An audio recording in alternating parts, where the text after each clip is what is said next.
Welcome, everybody, and thanks for joining us here tonight from Kelly Reeves Sports Complex here in Round Rock, where the Bowie Bulldogs will look to bounce back after a tough overtime loss last week to Vista Ridge. Here on the road, when they take to the field to take on the Cedar Ridge Raiders. The game, of course, is powered by Robinson Creek Healthcare and Hospice right here along the Vype Live Network. My name is Dee Hanson, and I'm joined by my broadcast partner in Steve Foster. Last week, Bowie opened up the season with largely a lot more questions than answers surrounding the topic of expectations. With so much turnover and so few returning starters, Coach Abel's squad knows they have the talent on both sides of the ball, but it is largely unproven at the varsity level. Against the Vista Ridge Rangers, it would be tough to imagine the defense playing much better than it did. Collectively, the D recorded 7 tackles for a loss, 6 sacks, and 3 forced turnovers while scoring the first touchdown of the game. The front three played magnificently, and Braylon Thomas, who is trying to fill the large shoes of departed first-team All-District player from a year ago at free safety in Dub York, was flying all over the field with 8 tackles, 1 tackle for a loss, a fumble recovery, and an interception. The offense, who is trying to gel all together, along with 4 new faces across the offensive line, had their struggles, albeit against one of the best defenses they might see all season. This team still is in it, obviously, until the overtime, and then they fell 21-14 and losing their first real season opening game since 2014. It doesn't get any easier as the Bulldogs round out their very short non-district schedule against another team from 26-5A in the Cedar Ridge Raiders. Cedar Ridge made the playoffs, as they seemingly do every year since entering varsity play in 2011, by virtue of a crazy 3-way scenario in the last game of the 2022 season. Similarly, 7th-year head coach Sam Robinson saw his offense struggle all night long last week against Cedar Park, falling in their season opener as well, 29-7.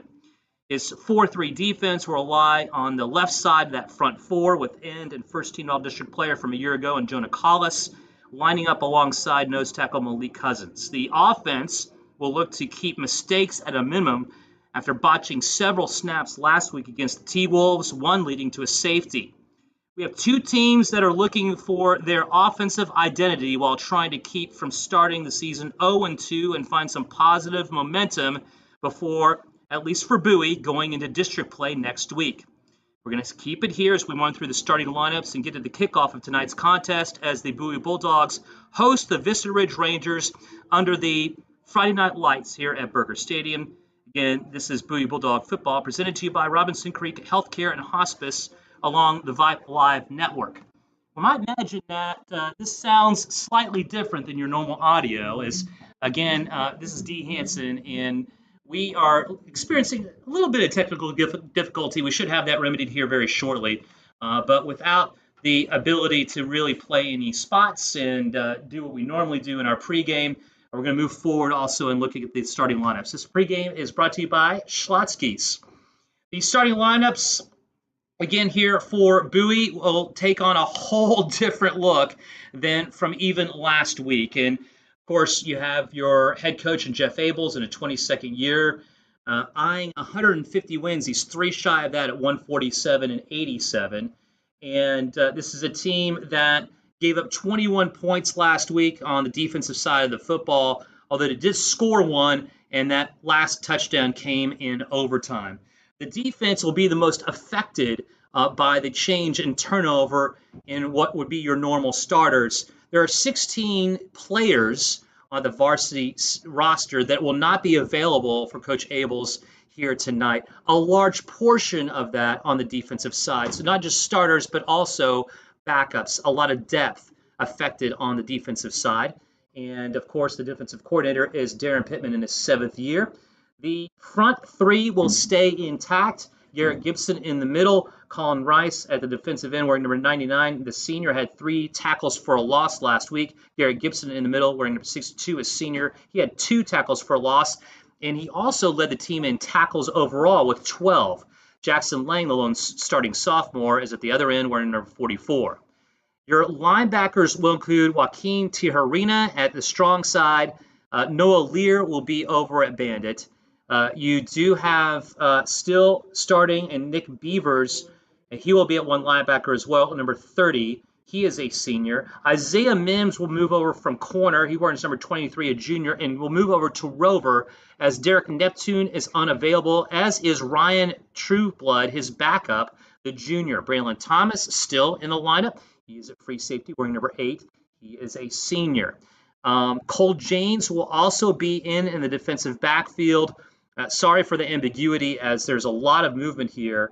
You also have AD Solis out as well. There are multiple names also as backups that will not be available here tonight.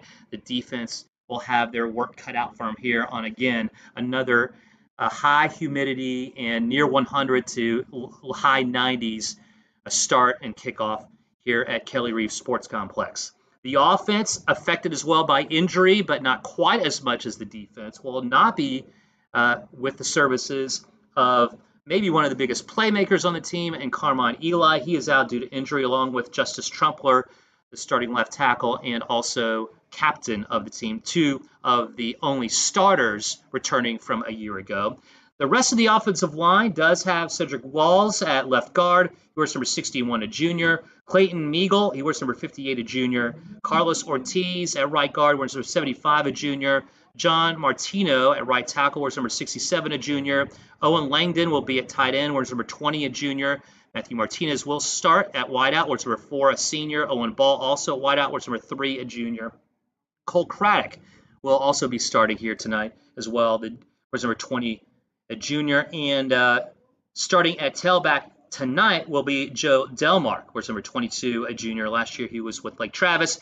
And your starting quarterback is Cruz Tello, wears number 6, and he is a junior. He had a 52% completion percentage last week, passed for 104 yards and a pick. So that rounds out your offense and defense for Bowie. That will look to try to get things rolling on offense, especially having to aid their defense here tonight. And we'll have to do a little bit more on the ground game. Only 53 yards total rushing against Vista Ridge last week. A hallmark of this team will have to get on the field and going. Coming out onto the field now, Vista Ridge from our right. That is the south part of the end zone here at Kelly Reeves Sports Complex. And the sun continues to go down, although for the visitors, it's still very much in their face across from us, as we are on the home side, of course. And Vista Ridge coming out in their black tops and bottoms, white letters, numbers, and black helmets as well, with the purple, actually purple tops. So that rounds out their uniforms. You have Bowie and their away white tops, the red bottoms, and the black letters, numbers, and red trim with the black helmets. Cedar Ridge has, of course, Sam Robinson in his 7th season as their head coach. He's at 47-24 on the year, and this is a team that is projected to come in 3rd in a very difficult 25-6A, right behind Round Rock and Vandergrift, not in that order, of course. Vandergrift number 7 in the state. But you do have Cedar Ridge coming in, and they're also coming off of a tough loss against Cedar Park, 29-7, but they still do have one more non-district game to go, and that will be against Harker Heights next week. Their offensive line and the offensive starters here for Cedar Ridge will be headed by Darrell Reeves in his 3rd year as the offensive coordinator. It's a 2-back spread set. We do have our national anthem coming up shortly, and by virtue of me wanting to be respectful, I will stop talking and take in the national anthem, and that will be your brief pause. That here coming out shortly. Cedar Ridge will have Jack Pippin. He starts at quarterback, wears number 10. He is a junior. Running back is Malik Hamilton, wears number 21, a junior, 5'7", 180. Jordan Ramsey and Junior Gentry. Those are the 2 big wideout options here for Pippin. Jordan Ramsey, 2nd-team All-District player from a year ago, wears number 4. He's a senior. And Junior Gentry, huge target for Pippin. He's at 6'4", 195, a senior, wears number 81. Here is our national anthem, and I will pause here for that.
Okay, our national anthem played, and we have 3 minutes before kickoff. I'll get to the offense here very quickly here for Cedar Ridge.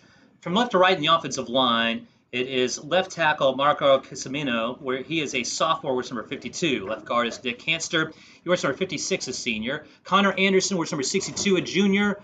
Ahmed Hamid wears number 60. He is a junior. And a right tackle is Jackson Tenbush. He wears number 70, a junior.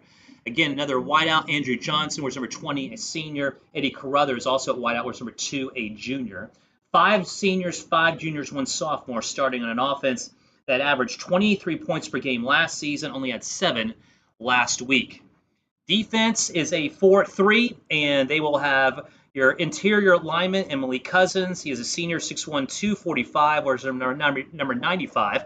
Defensive tackle also Wyatt McKenzie, wears number 54, junior. Ends are Jackson Yanusi, he wears number 90, a senior, and Jonah Collis, first team All-District player from a year ago in 25-6A, wears number 97, a junior. Linebackers include Logan Klumbundi, wears number 18, a senior, and Christian Basildua, wears number 0, a senior. Corners are Devin Crank, wears number 23, a junior, and Eddie Carruthers, wears number 2, a junior. Back end of the defense, strong safety Jaden Fike, wears number 5, a junior, and Baron Robinson, wears number 1, a senior. Now we have the coin toss here as our officials. Ed Johnson is our white cap, the referee this evening. Umpires Matt Hartgrove, head linesman Travis Bird. Line judge is Andy Pena, and back judge John Villarreal.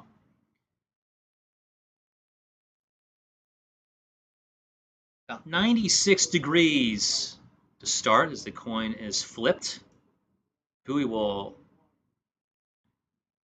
call it, and it looks, no, actually Vista Ridge calls it. They won the coin toss, elect to defer, which is par for the course for the majority of the last 3 or 4 seasons amongst any team. And Bowie will now receive to our right, which is the south end zone. So Cedar Ridge will get the ball to start out the second half.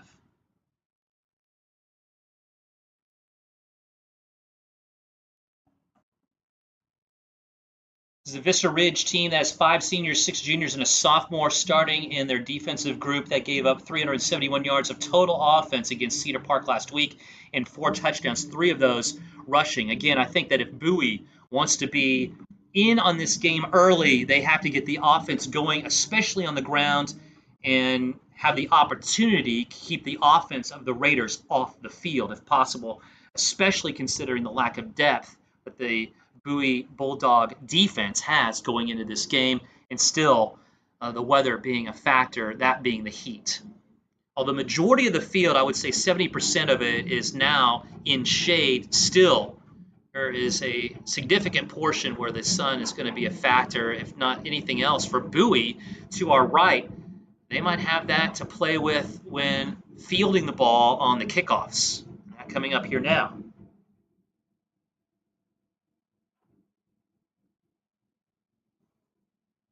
Will Hamilton will come out and kick it from left to right from his own 40-yard line. With no wind to speak of, around 5 miles per hour, completely negligible. We are set and ready to go for the very last non-district game of the season for Bowie, and an opportunity for a lot of players that normally start, especially, to get some big-time experience before non-district will get underway against Del Valle next week. Series is tied 2-2. They have alternated wins and losses throughout the year, but Bowie took it last year, and they're going to try it again this season, returning the ball on the far side of the field, and then tripped up momentarily, and then tripping out of bounds on the far side sideline at the 13 for Bowie will be Matthew Martinez. He had a lane, and he just got a little bit of a shoestring tackle there and just went out of bounds. He didn't even fall down. But it'll be 1st and 10 on the far side hash going right to left here for the Bulldogs. Cruz Tello, starting at quarterback, does have the option to do either pass or run, and that's something that this Bowie offense has not had really at the quarterback position for quite a bit of time. 4 wideouts, 2 split to each side, and It will be a handoff to Delmark, right-hand side. He has it, and it's tripped up momentarily. He does fall down. Knee does touch at the 16-yard line. Gains around 4 in the play. Excuse me, that's Kaysen Mathabala, and he gets it. The fullback. Mathabella had 2 rushes for 6 yards, and he's almost there for his total from last week with 4. Give him 3, 2nd and 7. And it will be play action throughout left-hand side, and it is caught at around the 15, upfield to the 20, to around the 26-yard line for a first down. Mathabella again with the reception, and he has accounted for all the yardage, more importantly, moved the chains in the offense, getting things going with some nice play calling and working the sidelines already. 11:03 and counting down, just starting out the first quarter. 1st and 10 from their own 26 now. Near side sideline. Here is Cruz. Has time. Throws it in a quick step drop. It's completed 32. Upfield to the 34-yard line. And that is over to Cole Craddock. He's able to make it up for about 8 yards. 2nd and 2 coming up from the 34-yard line. You can tell that this is a different game plan altogether from Coach Brandon Pittman, getting the ball out of the hands of Cruz Tello very quickly. Option pitch right-hand side, 35, 40, 41-yard line until stopped and dropped there, but not until a sizable gain will move the chains once again here for the Bulldogs. And that will be the Bella again getting the call, and he has been very active getting the ball in the last 3 of the 4 plays. 2 receivers left, 1 on right-hand side. Ball on the far side hash going right to left. Mathabella left-hand side to Cruz. Play action again throughout left-hand side, and falling down is the intended receiver, again, Cole Craddock. And even if he had been able to stay on his feet, I don't think he'd be able to get to that ball. And I don't think that would be a horrible decision anyway, as the coverage was very good. Baron Robinson, the free safety, was all over that one. That brings up a 2nd and 10 on the incomplete pass. 10-14 here in the opening quarter between Bowie and Cedar Ridge. Handoff goes up the middle, a little motion from right to left. That was on ball. Handoff goes up the gut for about 2. The misdirection doesn't really phase the Raiders here. Mathabella with the carry. He gains 2, brings up a 3rd and 8 for the Bulldogs. And you can imagine here, as the Bulldog offense continues to try to mature and gel, 3rd and longs are not where they want to be. 4 wideouts, 2 split to each side once again. Mathabella stays to the right-hand side of the shotgun with Cruz going back to pass. He's pressured. He steps up, throws deep down the right-hand side, and overthrows his intended receiver by about 8 or 9 yards on the play. That was Cole Craddock, the intended wideout. Good intention there for Cruz, but well overthrowing his intended receiver. And Cruz might have had a lane if he wanted to try to keep that ball to run it. I don't know whether he'd gotten the first down, but he might have been close. We're going to take a break, and we are going to fix our technical issues. And in that interim, stay with us. 9:32 left, and Bowie punting it away. No score against Cedar Ridge, 4th and 8 from their own 43.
Uh, we're gonna. You get everything set up, but I'm gonna talk while you're doing that. You can adjust levels as we go. We don't have to test. I think it's good. Wait, Hold on. Oh, I'm wrong. actually, this would be ideal to start. You just let me know.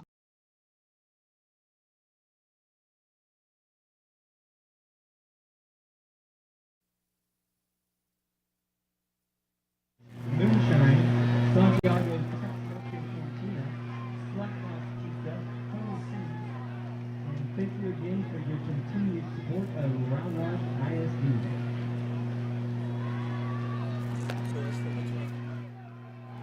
Don't worry about the dress.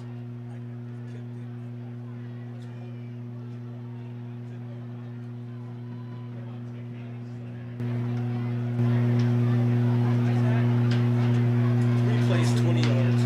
I broke it down at 46.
Okay, I think we're back here in business, and Dee Hanson joined by Steve Foster here along the Vype Live Network.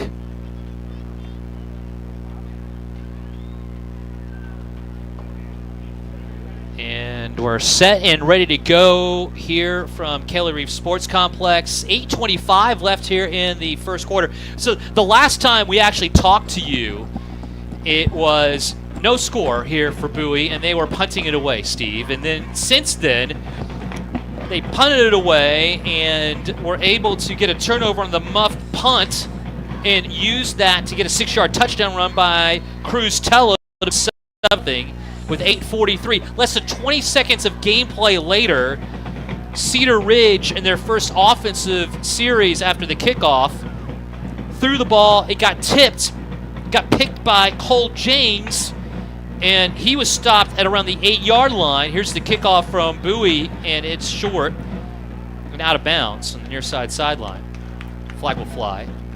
But nonetheless, James returns it to the 8, and right out of that, Delmark gets the call, goes straight to the middle, nearly untouched for an 8-yard touchdown, and all of a sudden, Bowie is up 14-0 here in the first quarter against the Raiders. They have already equaled the amount of points they had total last week against the Rangers. Well, in 51 seconds as well. So that shows you. And you got to appreciate the special teams. You saw special team score last week, D. Hansen. A block by Colin Rice and a scoop and score provided points, the first points for the Bulldogs last week. So Cedar Ridge will come back out onto the field, and it will be Jack Pippin again at quarterback. And his last throw was an interception. And they have done nothing else. The Raiders haven't had an opportunity to be in this ballgame. It's been a couple of turnovers that have gotten them in this mess. And this is akin to how they started things out against Cedar Park last week, in which they had only 26 rushing yards in the first half. They had several botched snaps. One left to a safety in the first half, and a turnover in the first half. And as you can imagine, in a well-coached, well-oiled machine like the T-Wolves are almost every season, that will spell doom for you. And it's spelling doom for them so far to start out this game. But as you know, Steve, it's a long way to go before the end of this one. 8:25 left, 14-0. Bowie has the lead.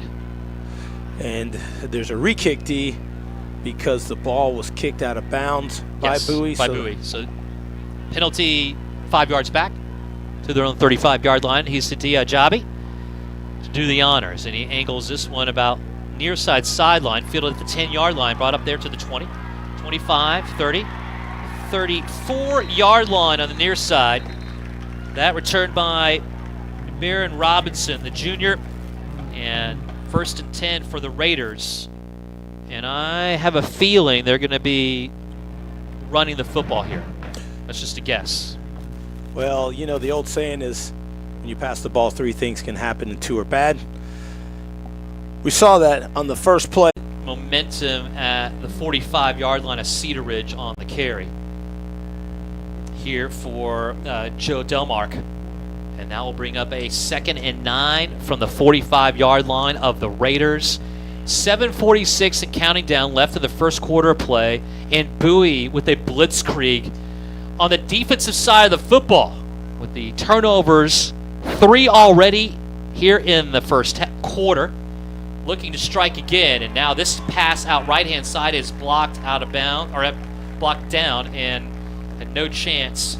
Quick little throw out right-hand side. Jonah Collis, the junior, used all 6'3" of his frame to block that down, and a little Matumbo action said, not over here. Well, I tell you, if it was a little bit more anticipation, Jonas Collins could have had a pick 6 off that, but he did great to tip that ball away to the intended receiver, the back out of the backfield, as you mentioned.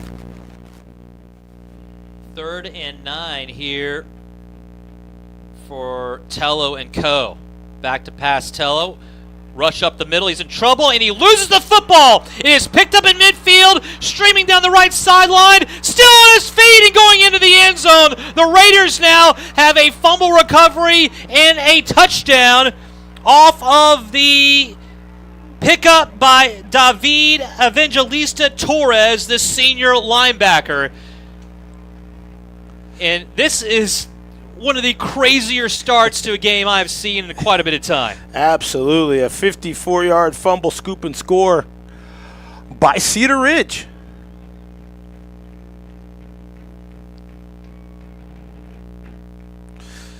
So now the exchange. Back and forth. About 50, nearly over 50 yards in that return. And Cedar Ridge with the extra point. That through by Will Hamilton will make it now a 14-7 lead for Bowie with 7:11 left here in the first quarter of play. Take a break. When we come back, we'll continue on here from Kelly Reeve Sports Complex. Again, the Bulldogs with the lead, 14-7. This is Bowie Bulldog football.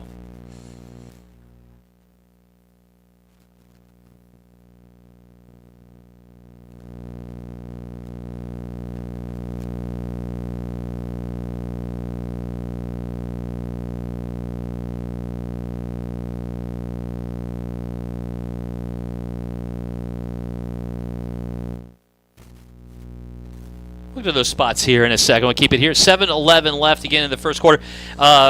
Steve, there's been a lot of things going on here from Keller Reeve Sports Complex, and right now, Bowie's defense has really risen to the occasion considering the circumstances of a lot of the starters not being able to play. And the offense has been able to move the football rather effectively in obviously short field position, but still ran it well and able to get into the end zone a couple of times. Other than that last snafu, this is a good start here for the Bulldogs, considering you got to be heartbroken to a certain degree after last week's overtime loss to Vista Ridge. Well, no doubt that Bowie's been playing hard for these first two games. And right there, just some ball protection. Their part of valor is and just tuck the ball and take a sack. You don't like to take a sack. I like the fact that Tello was trying to level. Absolutely, right? Absolutely. High end over end kick. Hamilton again bounces, and that's as far as he'll go. 1st and 10 starting out there, right to left. Here come the Bulldogs, and the defense for Cedar Ridge coming up big, getting the score as well. In 2017, lost to the eventual champion at Allen 28-7, but 11 years at varsity level, going back to 2012. 83-44, averaging nearly 7 wins a season. It's not as if they just entered and then finally tripped up, and a huge gain on the play. About 26 yards and a first down by the junior quarterback of the Bulldogs. Well, Cruz Tello wanting to get back those points from the last mishap. Keeps it himself, goes around the far side, and gets great yardage on first down. Kept his balance somehow. Tripped 2 receivers left to right. Here's a slight delay on the handoff. Goes up the middle. And Manathabella is getting a lot of carries here to start out. Well, I tell you, he will get 2 yards, makes it 2nd and 8. Do you mention the thin depth of the offensive line, but if you can run 2 guys that can get positive yards, that'll save you. It's mentioned 96 degrees on the temperature, a bit hotter on that AstroTurf, that field turf. Yeah, always ratchet it up at least 3 or 4 degrees, right? At least. Here's a handoff right-hand side, and again up the middle, bouncing it out right and getting it midfield, 45, and then tripped up at around the 42-yard line. Is Delmark, and this is something we did not see against Vista Ridge, Steve, is the ability to bounce off of tackles and keep your legs going and get those extra yards, and that's what we're seeing here today for the Bulldogs. I'm not going to necessarily say it's the tackling of the Raiders, but there seems to be a little bit more determination of the runners here for Bowie as well. Well, if you want to toughen up an offense, you go to the run. Because then you have to fire off the line of scrimmage. You don't back up and pass block. We have Cedar Ridge Raider down on the far side of the field. But to continue the discussion, you have to now put some attitude in the plays. If you're an offensive lineman, you then as a rusher get to initiate some of the contact against your defenders who are trying to tackle you. And that's what you saw. You saw Joe Delmark attack the right edge on the far side, break through a tackle, as you mentioned, and then get downfield to pick up a first down. There's a lot of things to say about Bowie's running game the last few years, and no question that there's a lot of expectation around that running back room, especially after what last year yielded, if just nothing else, around what Max Barnes was able to accomplish. And almost 1,600 yards of total offense in one season, 18 touchdowns. First team All-District, on to Colorado School of Mines, where he's going to also participate as a freshman on the football team. That is in and of itself where a lot of the expectations lie with this team. It has all season, every season that goes in. But it's a 1st and 10 now from the 41-yard line of the Raiders. And a keeper by Tello. Lots of real estate. Near side, sideline 30. And then he will kind of let up a little bit and go wisely out of bounds at the 22-yard line. What do you think about that run? Well, the decision... Almost 20 yards again. The decision-making, because you're getting good yardage by Joe Delmark and Kason Masbala, you then, if you keep the ball in your Cruz Tello, we know he has the dual threat capabilities. You then, as the defense, have to give a good look to if the ball is being left in the belly of one of the two rushers. If not, the edge broke down near side, and Cruz Tello can run with the football. And he did a great job. And there's no need for your signal caller to take a hit, D. Hansen. Get out of bounds and get to the next play. For what else? Two split to each side once again. Tello back to pass. He looks down the middle. There's a flag on the play. He's in trouble. Rolls right-hand side. Throws on the run and hips. And then about 2 yards shy of his intended receiver, the far side sideline. Skips that one in. Well covered, though, on the far side sideline. Was Owen Langdon. And that will be a penalty against Bowie, the Bulldogs. Well, it's interesting because if you have the procedure call, you usually stop the play. You do. So it was interesting that the play was allowed to continue because you don't usually, because if there was a save, there was a sack on the play, then someone would have said, well, we'll just negate the penalty. Well, it's a dead ball penalty, but this crew allowed that procedure to continue. Wipes out the play, which would have resulted in a loss of down. You keep the first down, lose 5 yards. Not a huge hit. No. 1st and 15 from the 27-yard line of Cedar Ridge. It is a keeper by Tello, and he doesn't get much of anything. He might get a yard of the play at the most, and it'll be up a 2nd down and long. Well, here's the thing, and here's where your quarterback has to learn, and it's a maturation process. If you're going to go into tight spaces, let the running back rush through there. If you're the quarterback, I want to keep myself as fresh as possible. I don't want to take the hits between the tackles. Yes, there may be a running lane. Now both 24 and 22, both the rushers in the game for the Bulldogs, with Tello about to set this offense. Offset eye out of the left-hand side. It will be Tello, a play-action rollout right-hand side with the bootleg, throws on the run, and it will be nearly intercepted. Langdon was the intended receiver, and jumping in front of that one was Jaden Fike, the junior strong safety. And you can still see there is some learning to do here for Cruz Tello on throwing on the run. Well, it's not an easy skill. Well, two things. One, you got to find the right guy, but two, you have to let this ball get out of your hand quicker and let your receiver run to the ball. You wait, and then, defensive backs are some of the most athletic on the field, and they can close on a pass if you delay. Out of the shotgun, out left-hand side is Mathabella, and the throw out goes to Mathabella. He catches at the 30, 25, 20, keeps to his feet inside the 20. He gets to about the 19-yard line. And that was a sizable gain on a 3rd and 14, and it looks as though Bowie will come out and attempt a field goal. Yes, they will. 36 yards. And it will be Siadia Jabe with the attempt from the near side hash from 36 yards out. Ryder Willie with the hold. And this is the first field goal attempt of the season here for Jabe. Snap is back. Bit bobbled snap. The field goal is up and good. Jabe with plenty of room to spare on that one from 36 yards out. Punches it through. 4:13 left here in the first quarter of play. And Bowie extends their lead by 10. 17-7 here on the road at Kelly Reeves against the Cedar Ridge Raiders. This is Bowie Bulldog football.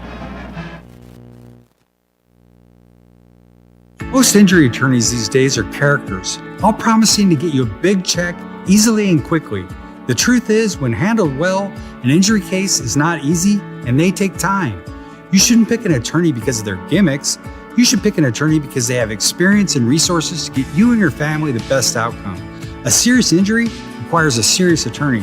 At the Carlson Law Firm, we're not characters, we're attorneys with character. CarlsonAttorneys.com. We care, we can help.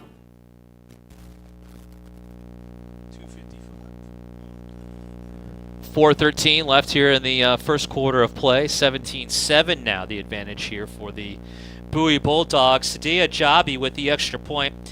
And he is now perfect from PAT land for a 4 on the season. And his first field goal goes through with plenty of leg to spare. That's actually been his MO going into this season and last year as well. He does have the leg to do it. It's about the accuracy. This time he kicks it away, and it's going to be fielded at the goal line and brought up near sideline. Still on his feet to the 20 to the 22-yard line. Cedar Ridge Raiders get a reasonable return. And that from Baron Robinson. And that'll be a 1st and 10 here for the Raiders. 4:05 left in the first quarter. And down by 10, 17-7 from their own 22. Good kick. I don't know if I'd have brought that one out, but I like the gutsiness. It's non-district. A return of about 21 yards. Now, Bowie's already eclipsed the amount of points they scored last week. 17. 1st and 10 from their own 22. Handoff goes up the middle here. The Raiders on the ground. And that will be a 2-yard gain. And that from Andrew Johnson, a senior running back. Make it 2nd and 8 at the mid part of the field here for the Raiders. Jack Pippin, the junior quarterback, out of the shotgun. Low snap back, and again he hands it off here to Johnson. And he churns his legs even though he had Colin Rice all over him. And he's able to get all the way up to around the 32-yard line, 33. They're going to say it's a 1st down. Oh, wow. Good push up front by the offensive line of that is close. Cedar. Well, that was close enough that I thought I might want to see the chains come out. Nonetheless, the officials move it and quickly to the line of the Raiders. It's not as if they can review it or anything. And here's another handoff up the middle, and that one is stuffed and might be even a loss of the play. Nick Beavers coming in from his linebacker position. The senior, number 30, did a great job to fill that gap. He said, enough of this running for the 1st down stuff. Yeah. And Bowie had done an excellent job of that last week and really clogging the middle. And this time, Cedar Ridge on now 3 consecutive plays had found a little bit of room in the interior. That time, they lost 2 yards in the play. Brings up 2nd and 12 from their own 31. Clock runs at 2:40. Here's a keeper, a little bit of motion up front, and this one run by Pippin. He'll gain enough to get past the original line of scrimmage and add another yard to that. We'll make it 3rd and 9. He'll get up to the 34-yard line for a 4-yard gain. Well, after 2 rushes for a 1st down, the Bowie front 6 and 7, depending on this 3-3-5 defense that is one of their trademarks. They have some of the best upfield rushers and middles defensive line I've seen in a long time. 2 left, 2 right. Johnson to the right, and the shotgun of Pippin back to passers. Now whistles and flags. There's a flag at the far side of the field. This could be more than likely a procedural penalty against the Raiders. It is, but still coaching hard on the far side. Looked like Coach Pittman was still fired up, even though his action of sending a couple of blitzers in the B-gap between the guard and the tackle got Cedar Ridge to flinch and jump for a procedure call.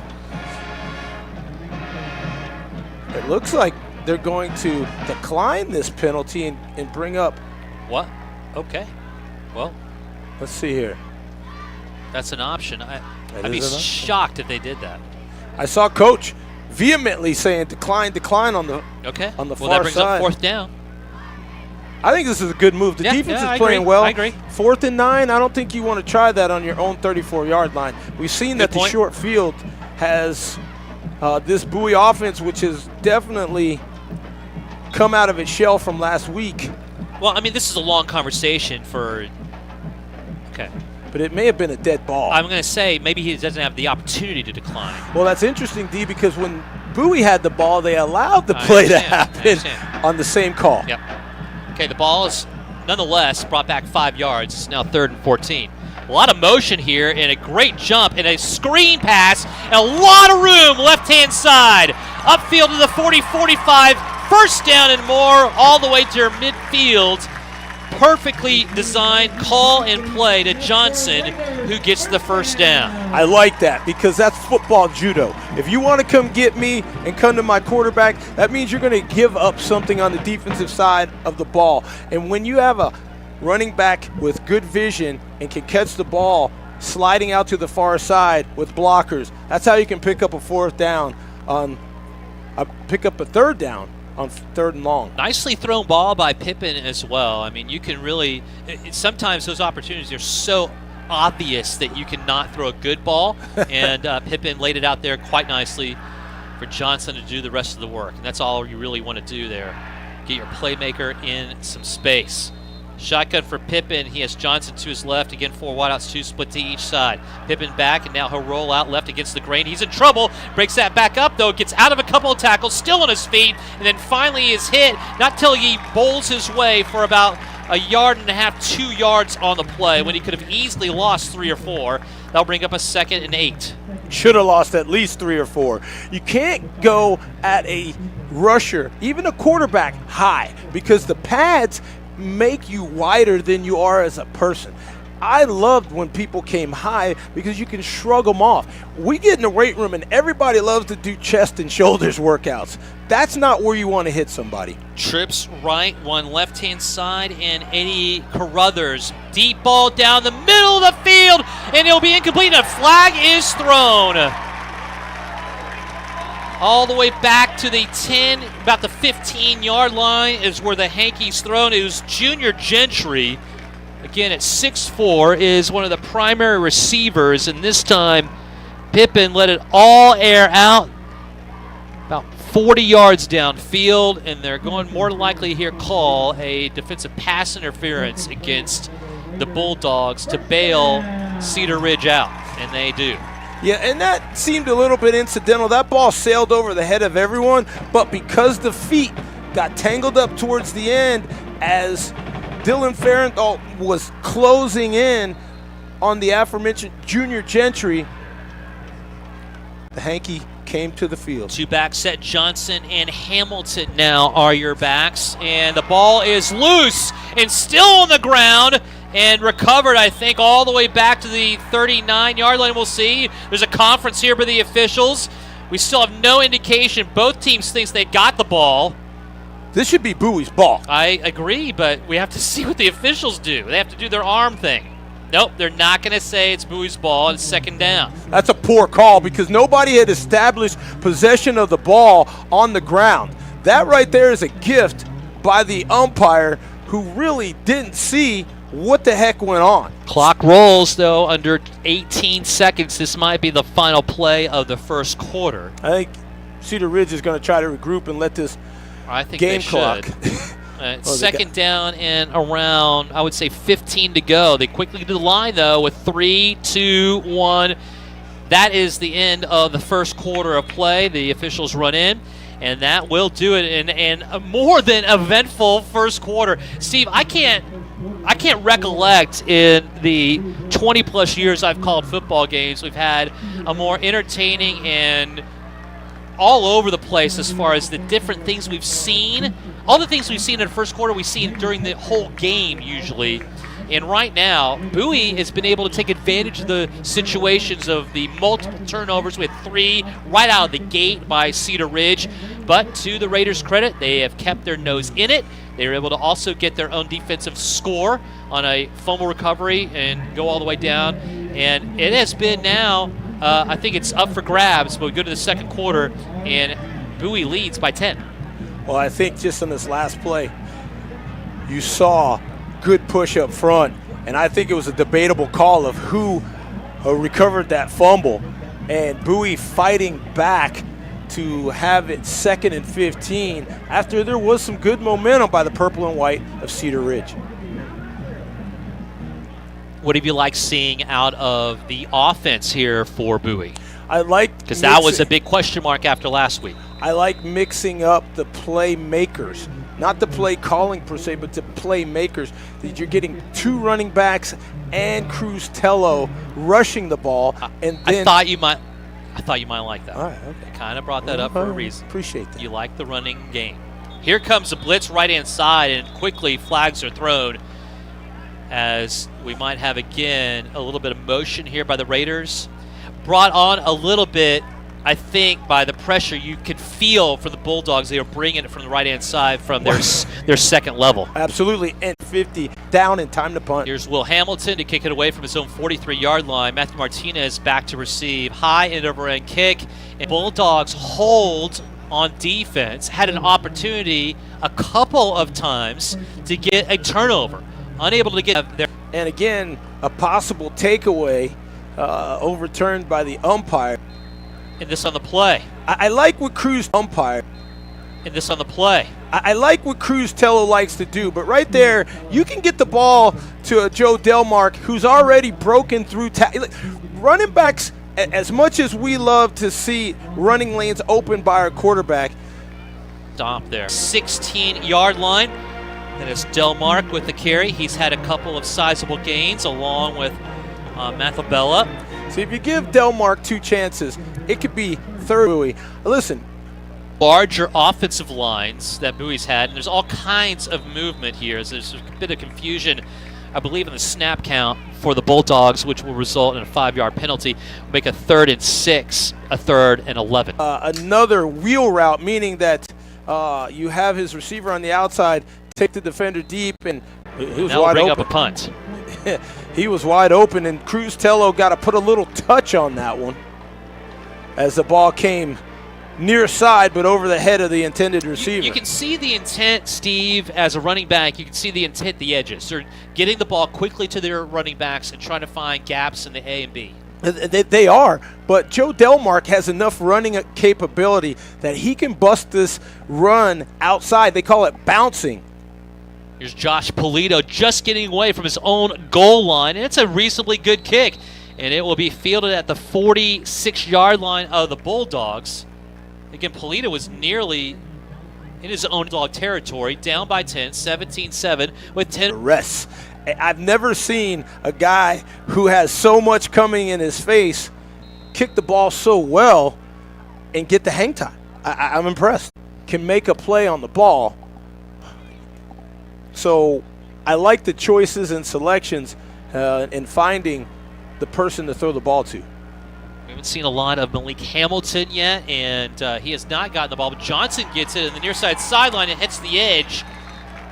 Left side, and it gets a great gain on the play. They're going to mark him out of bounds all the way inside the 40 to 38-yard line.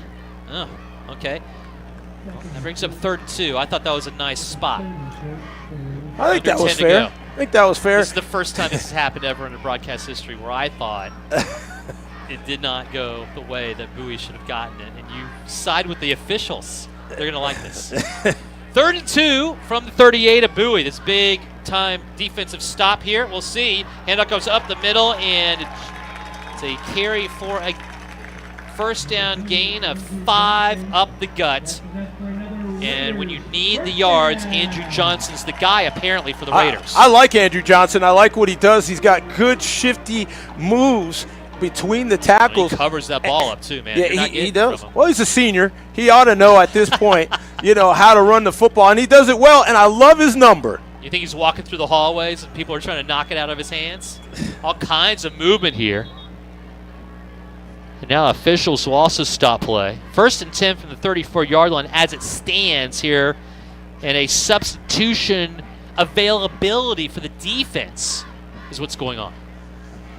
So no penalty. No penalty as Bowie was allowed that chance. 1st and 10. You just got to watch for some misdirection here. Cedar Ridge doing a good job. Hamilton, Johnson. Hamilton gets the carry. Right-hand side has a bit of a seam, gets all the way to the 30-yard line, inside there to the 29. And that will be a gain of 5 yards on the play, bring up a 2nd and 5. And the Raiders are now, I think, establishing a bit of a run, Steve. Oh, well, they are. It's a nice off-tackle play on the right side of the line, block down, try to get a kick out, and you just follow that running lane and a good hard run, as you mentioned, for 6 yards on first down. Actually, 5 yards on first down. Yeah, that's right. You'll take that, though, right, Steve? Absolutely. 4 yards every time. That's what you said. That's right. And now it will be another handoff and another handoff to Hamilton. And he will continue to get some positive yardage here.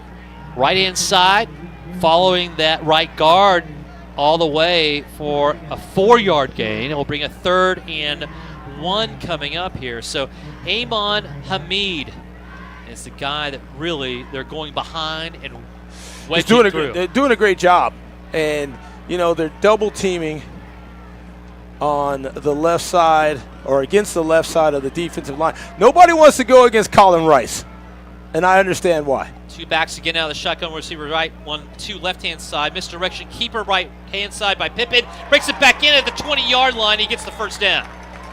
And that was deft running by him as well. Pippen could have easily been stopped at the line of scrimmage. Right. But because he was able to stop on a dime and break it back in, he got the needed yardage to move the chains. Stepped out of a tackle attempt by Isaiah Mims. And that's what quarterbacks don't always do that. But look, when you bring those knees up, and there's a flag on the far side here. So the near side. Hold everything. Near yes, side sir. too. Near side. Yes, sir. But it's offsides. Either way, first down for Cedar Ridge. Take the play. Offsides against Bowie. Yes. Okay. It's hard to be offsides, I guess, if you're on offense. It is extremely difficult. Give the quarterback, take the play, give him some yardage. Oh no, they're going to take the penalty. Coach, you ain't gonna let me pick up the first down. People aren't negotiating for contracts here, Steve. No, they aren't. But it was a good run, as you mentioned, by Jack Pippen. It was. It was a great run. It was a first down. It was a great run. Yeah. I thought he was dead to rights there for a split second, and then he made a nice little move. Well, it wouldn't have mattered if Isaiah Mims made the tackle, given the fact that there was a penalty. Under 8 to go, the clock runs. 1st and 10 for the Raiders at the 20-yard line of Bowie. Pump fake, throw right inside of the end zone, and it will be caught! Touchdown from 20 yards out, and the Raiders are looking to shape up to be able to tie this game up. Jordan Ramsey, the senior wideout, with the reception. Well, there was good coverage. And, it depends on your school of thought for corners. Some people say don't look back. But I think it's difficult after about 3 seconds not to peek, especially if you're running with the receiver. And right there, the receiver knew where the ball was. The defender did not. Here comes the extra point. This by Will Hamilton. It is up, and it is good. And now it is a jabby 36-yard field goal. That's the difference in this game. Bowie still retaining the lead. It's slim, though. 17-14, 7:47 left here in the first half of play against the Cedar Ridge Raiders. This is Bowie Bulldog football.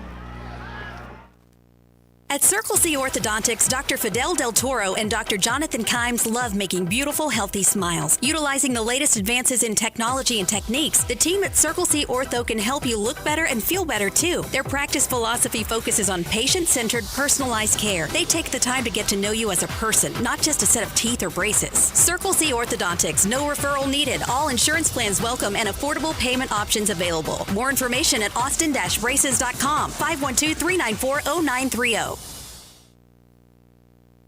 The only way to top a sub is with real red wine vinegar made from red grapes and no food coloring. And the only way to get it is at Jersey Mike's, because authentic ingredients make a sub above. Back at Keller Reeves Sports Complex, Dee Hanson joined by Steve Foster here along the Vype Live Network. Jack Farrell, on-site producer and engineer extraordinaire. 7:47 left here in the first half of play.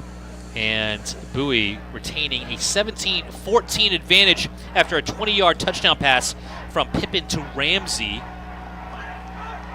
Has Cedar Ridge back, more than back, in this game. Short kick, near side sideline is going to be fair caught around the 13-yard line on the near side sideline. That by Matthew Martinez.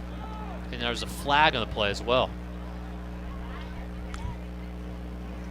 I wonder if Bowie is going to make Cedar Ridge kick the ball I would be all in favor of that. again. Yes. 5 yards. Because you don't know what's going to happen, Steve. You do not. It I love is- kickoffs. Let's make a deal. Would you like what's behind this curtain or Okay, what's in this envelope? Monty Hall. I love Monty it. Hall- Well, now it's Wayne Brady. It is Wayne Brady. I'm not going to take anything away from Wayne Brady. No. In 8 contestants? That's how many they have now. Post-pandemic, they don't 'Cause have you anybody know, in there anymore. Wayne Brady just might cut. Okay, calm Yes. down. But I always opt for, And re-kick. hey, you know what? Yes. We could get a Right. return for a touchdown Right. or Right. you don't know what's well, going to happen. Let's see what the call is. I of them. assume the best. They may just take the 5 You don't yards, though, know. being Bowie. That's true. I like the re-kick like you. I'm a big Re-kick. redo it guy. Redo. Re-kicker. Redo. Redo. Nebraska would like to redo their game. Oh, my goodness. You Whole- would bring the whole that in. thing. Okay. I messaged one of my friends. I in go, the oh, room." this is such a Nebraska way to lose. This is so Wow. typical. Wow. It looks as though they're going to just take the penalty, Steve. So it will be a 1st and 10 from their own 30-yard line here for the Bulldogs in reasonable starting field position. So I can't fault that completely. And it will be Cruz with Methabella to his right out of the shotgun. 2 receivers right-hand side. And Ball and Craddock, handoff's left-hand side, and lowering that left shoulder as Methabella rolling over tacklers, gets 5 yards, 2nd and 5. I think Cruz. Run the clock. Cruz was told, let the running backs run a little bit. And again, you get a head of steam up as a running back. It's hard from the quarterback position to really get going, except after a fake. Both teams are not shy about tempo and going up tempo. Tello is in trouble, though. Gets out of tacklers and is able to get positive yardage on the far side of the field. Looked like he's going to be brought back by about 3 or 4 yards. He gains maybe 2 far sideline, and that'll bring up a 3rd down and around a long 3 to go here for the Dogs at their own 37.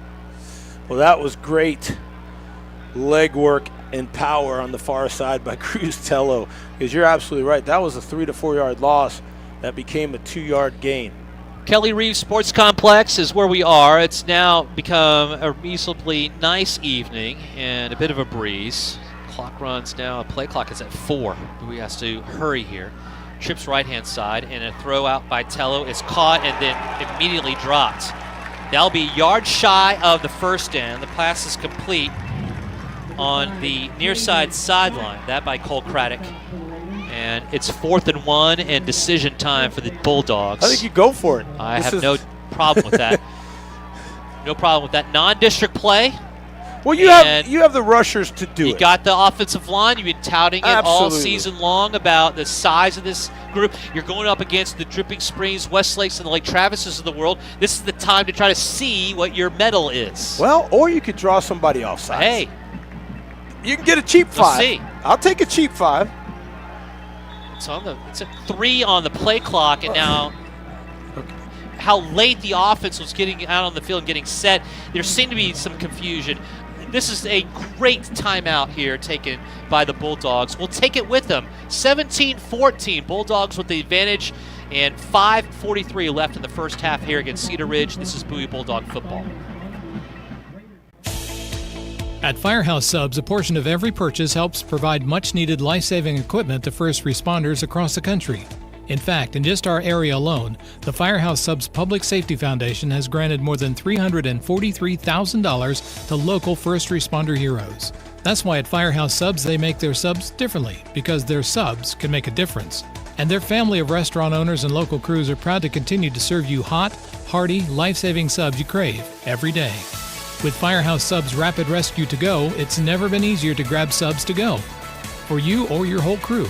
Save time when you order online at firehousesubs.com or on their app, and they'll have your sub boxed, bagged, and ready to be picked up at our designated to-go areas. No line, no waiting. Firehouse Subs. Enjoy more subs, save more lives. Back quickly here, and the play clock just getting underway with 20 seconds to go. Bowie with a 4th and 1 from their own 31-yard line. Run is to the left-hand side, and it is going to be a 1st down carry by Tello on the keeper, and that will move the chains. And left-hand side keeper by the quarterback is what they went with. Obviously worked out well.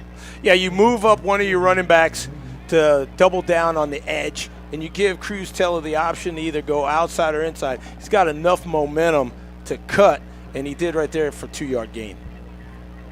1st and 10. The clock will continue to run at 5:15 left in the first half. Bowie with slight edge, 17-14. Will continue to run the football left-hand side on the yard loss on the play. And Cedar Ridge has some stout defenders of their own. One of them's down now after that last tackle. The carry by Mathabella. Down is Wyatt McKenzie.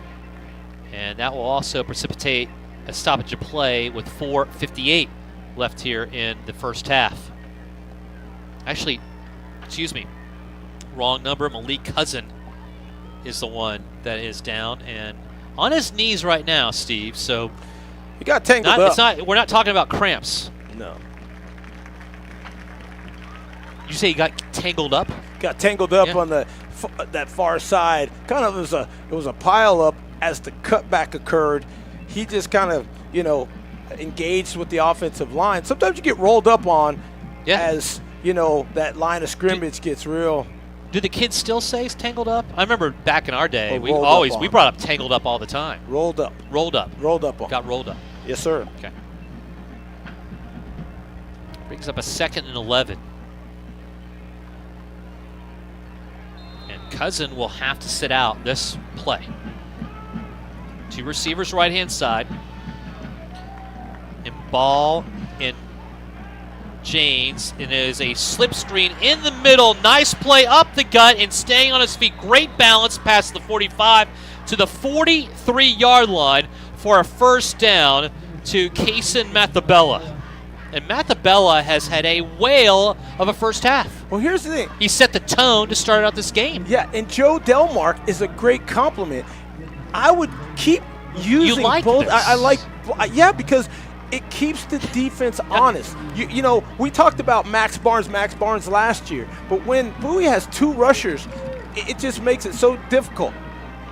Here is a handoff to the aforementioned Delmark, and he is tripped up and stopped for a yard loss. Didn't have any room to roam on that particular play. Matthew McMillan, the sophomore linebacker, makes a stop, and now there's a player down for Bowie, and this is definitely in what I would imagine the cramping lexicon. We see this every season. With the leg up and stretching it out. Yep. You never know how long these last. I've taken breaks, and I'm like, oh, this is going to take forever. And they pick them up, and the game starts. So we're going to play it safe, especially with the way that Bowie now, with a 2nd and 11, but they're at the 44 of the Raiders, and have had their moments running the football. We have not seen Tello have to pass that much at all. Right. In fact, I have not seen the passing game enacted that, and there's no reason, though, for Bowie to go too much to that well.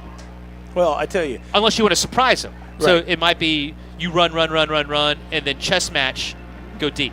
Well, right. Especially if you see the defense creep up to the line of scrimmage, you can count how many people are in the box, and if you have 8 in the box, you're either going to have man coverage on the outside or you're going to have some type of 3-deep zone, and that means you can pick apart that zone with slants and things soft in between the outside coverage guy and the deep middle person. Cedric Walls, the left guard, was the one that was dealing with the cramps. So it will be Reed Taylor coming in for him.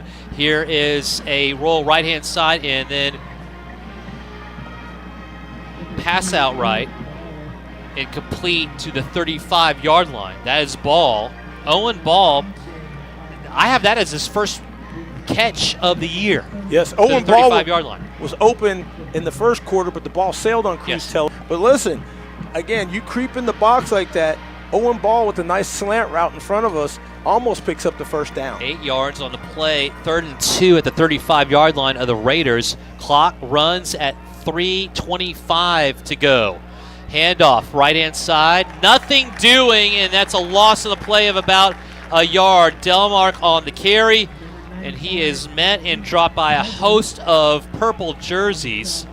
And also Christian Basildoa, the weak side linebacker, making the play, makes it 4th and around 4. So here's the difference.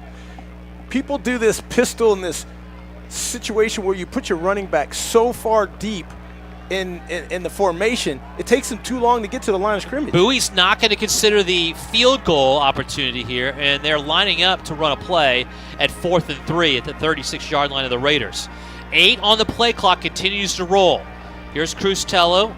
Delmark to his right-hand side, 2 receivers left, and now it's a keeper by Tello. Lowers his shoulder and tries to get the first down. This mark is going to be huge, and it looks as though it might be short if the spot is where it is, and I don't know if I necessarily agree with it. In fact, the officials aren't even going to consider looking at other ways to look at this, and it's going to be a turnover on downs. The Raider defense gets the job done. With 2:31 left, the Raiders have an opportunity with 3 timeouts to go down the field, if nothing else, possibly tie this game up. If not, take the lead. Now, keep in mind, the Raiders also won the coin toss. They get the ball to start at the second half. Well, that's why I think Bowie was trying to see if they could extend this drive. But again, you know, the formation, I think, hurt Joe Delmark on the last rush on 3rd down. But now we got to count, if you're a Bowie fan, on the defense. Here's Pippen now with Johnson to his left-hand side. You have 2 receivers, right, 1 left. Ball on the near side hash going right to left. The handoff goes to Johnson, and he is met and dropped for no gain on the play, trying to find the middle of the field. And he was not able to do that. I think the that front 3 always getting the job done. This time Garrett Gibson clogging it up. I think Bowie's defense has figured out that Andrew Johnson is going to probably be the primary rusher of the football. Do not allow him to run between the tackles. You see where 20 is? Hit that guy. Hit that guy. Hit that guy. Hit that guy. You know, this is a complicated sport, but it's not. 2 backs in Hamilton and Johnson. Low snap back. Hamilton gets the carry right in, bounces it, breaks it back in at the 35-yard line to the 36. They'll gain 2 yards, and that'll bring up a 3rd and 8. Clock runs at 1:40 and counting. I'm surprised. And the Raiders have all their timeouts. Yeah, but I'm surprised Bowie didn't take one here. Very good point. And they have 2 remaining. Yeah, because I'd milk this clock. Neither team is taking timeouts here. Yeah, I mean, the Raiders are content. They're very content. They're running this down. 2 left, 1 right-hand side out of the shotgun ball on the far side hash going right to left, 2-back set. Here is Pippen again. He'll hand it off Malik. Hamilton goes nowhere. He's stopped and dropped. And now you should take a timeout. It's a loss of 2 on the play, and the clock rolls at 1 minute to go, and the Bowie Bulldogs are not going to take a timeout. Oh, now they do. do. Now they take the timeout. Well, I'm not a coach in this game. I'm just saying what I see. Nick Beavers with the stop. 58 seconds to go here in the first half of play. It's 4th and they're going to say 10. You stop the initial play. This is where we talked to the officials earlier on today, Steve, and if nothing else, you like some level of consistency. That I saw a sideline official come in about 2 yards back of here, but that's okay. It's 4th and 10 from their own 34. We'll see if Martinez can make anything out of this. They're truly taking this as a non-district game. They are. Now, don't forget, we had Colin be able to get a block punt and return it for a touchdown, Colin Rice. So we'll see. Do you think you play it safe here yes. with the Bulldogs? You're not going to go for the onside no. rush? Okay. No. Got it. You set up a return. You've got 58 seconds. Here's Will Hamilton from his own 20-yard line. Martinez back at his own 30. He has stepped up as Carmine Eli, of course, cannot play in this game due to injury. Snap back. Here is the punt, nearly blocked. It's a lefty kick, by the way. And it is short and out of bounds on the far side sideline at the 45-yard line. 50 seconds to go, and Bowie has 1 timeout remaining. Well, it's a short field. I mean, short enough that you can You're talking 1 play getting you into some level of position. For a field goal. That's correct. And you would take a field goal right now if you're Bowie here, close out the second quarter. Jabby has already connected from 36 yards out. He has. And that with plenty of distance. Distance has never been the issue with Jabby. 2 receivers right, 1 to left-hand side. Out of the shotgun again, it's Tello. Left-hand side, Delmark of him. Tello, flare pass out left-hand side. Delmark has it and driven back and will lose yardage. In fact, they'll give him actually forward progress, which will be the 41. So he'll only lose 4 in the play. He's driven back about 2 or 3 yards back from that. Well, Cole Craddock, I think, had an opportunity maybe to shield his offensive mate. Bulldogs quickly back to the line as time is consideration here. Deep ball, right-hand side is well overthrown and incomplete. The intended receiver Owen Langdon stopped. was Owen Langdon. he stopped. If he just keeps running, D. Hansen, he's still running. Yeah, and Langdon has all the dimensions of what you want as a star wideout. Well, he's a big target out there. Junior, and maybe he just said, "Hey, I'm gonna sit." But if he just keeps running, I think Cruz Tello hits him in stride. That's an adjustment, but again, we're talking about making adjustments as new players are up on this varsity level. 17-14 now. Bowie trying to keep this ball in motion, going down the middle of the field, bounced around and intercepted at the 45-yard line, going across the field, still on his feet, down at inside in Bowie territory at the 46-yard line. There's a flag thrown as well. A couple. This could be a face mask on top of it. Jordan Ramsey with the pick. As that ball was tipped and Ramsey was in the right place at the right time. And this could be monumental. There's 8 seconds to go. And the Raiders could be all the way around the 30-yard line after all said and done. Well, that ball went right through the hands of Owen Ball and got tipped. And you're right. I think this is a face mask on the far side. We're not getting a lot of definitive arm motions from we're getting Ed Johnson, our lead, our white cap. He's talking. We're not getting the feed from. He's not showing the signal. He's not showing any signals. He's telling us. He's telling us it's against the other team, and that's about it. And this ball all the way down to the 31-yard line. I'm gonna side on my assessment. And now 8 seconds to go. Cedar Ridge has it. 1st and 10 at the 31-yard line of the Bulldogs. And they're shaping up as a regular offensive play. And now they're going to take a timeout. Timeout. Raiders will take it with them. 17-14, Bowie with the lead. We'll see how for long here, even in the first half of play with only 8 seconds to go against the Raiders of Cedar Ridge. This is Bowie Bulldog football. Nance Orthodontics is the premier office for your entire family's orthodontics needs. At Nance Orthodontics, we pride ourselves on delivering the highest quality dentistry in a fun and modern environment. We provide digital scan and x-rays for smile assessment, and because the AAO recommends seeing an orthodontist as early as age 7, we offer complimentary consultation for children and adults. Dr. Nance is an American Board of Orthodontics certified orthodontist, a Platinum Plus Invisalign provider, and we offer metal and clear braces as well. Located in the heart of Austin on South Lamar, Nance Orthodontics serves the surrounding neighborhoods of South Austin. Please visit nanceorthodontics.com for more details.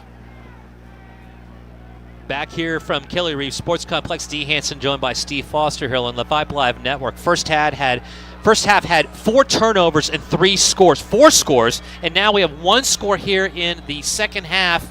And the Raiders looking for 1 more with 8 seconds to go. They're down by 3, 17-14. 1st and 10 from the 31-yard line of Bowie here for the Raiders. Roll out right by Pippin, and he'll complete this on the far side sideline to stop the clock.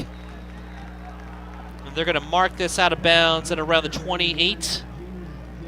And it will be Will Hamilton to come out for the field goal with 3 seconds to go. 45 yards. And it will be a timeout taken on the field, I guess, by Bowie. They both, no, they don't need to take a timeout. I thought there was a wave of the hands here and arms of Ed Johnson, which you never know what that means because he's not. He just says one. He just does one thing. Right. So 45-yard attempt by Will Hamilton to try to even this game up and just, start from ground zero as if we were 0-0. And this is a lefty, no doubt.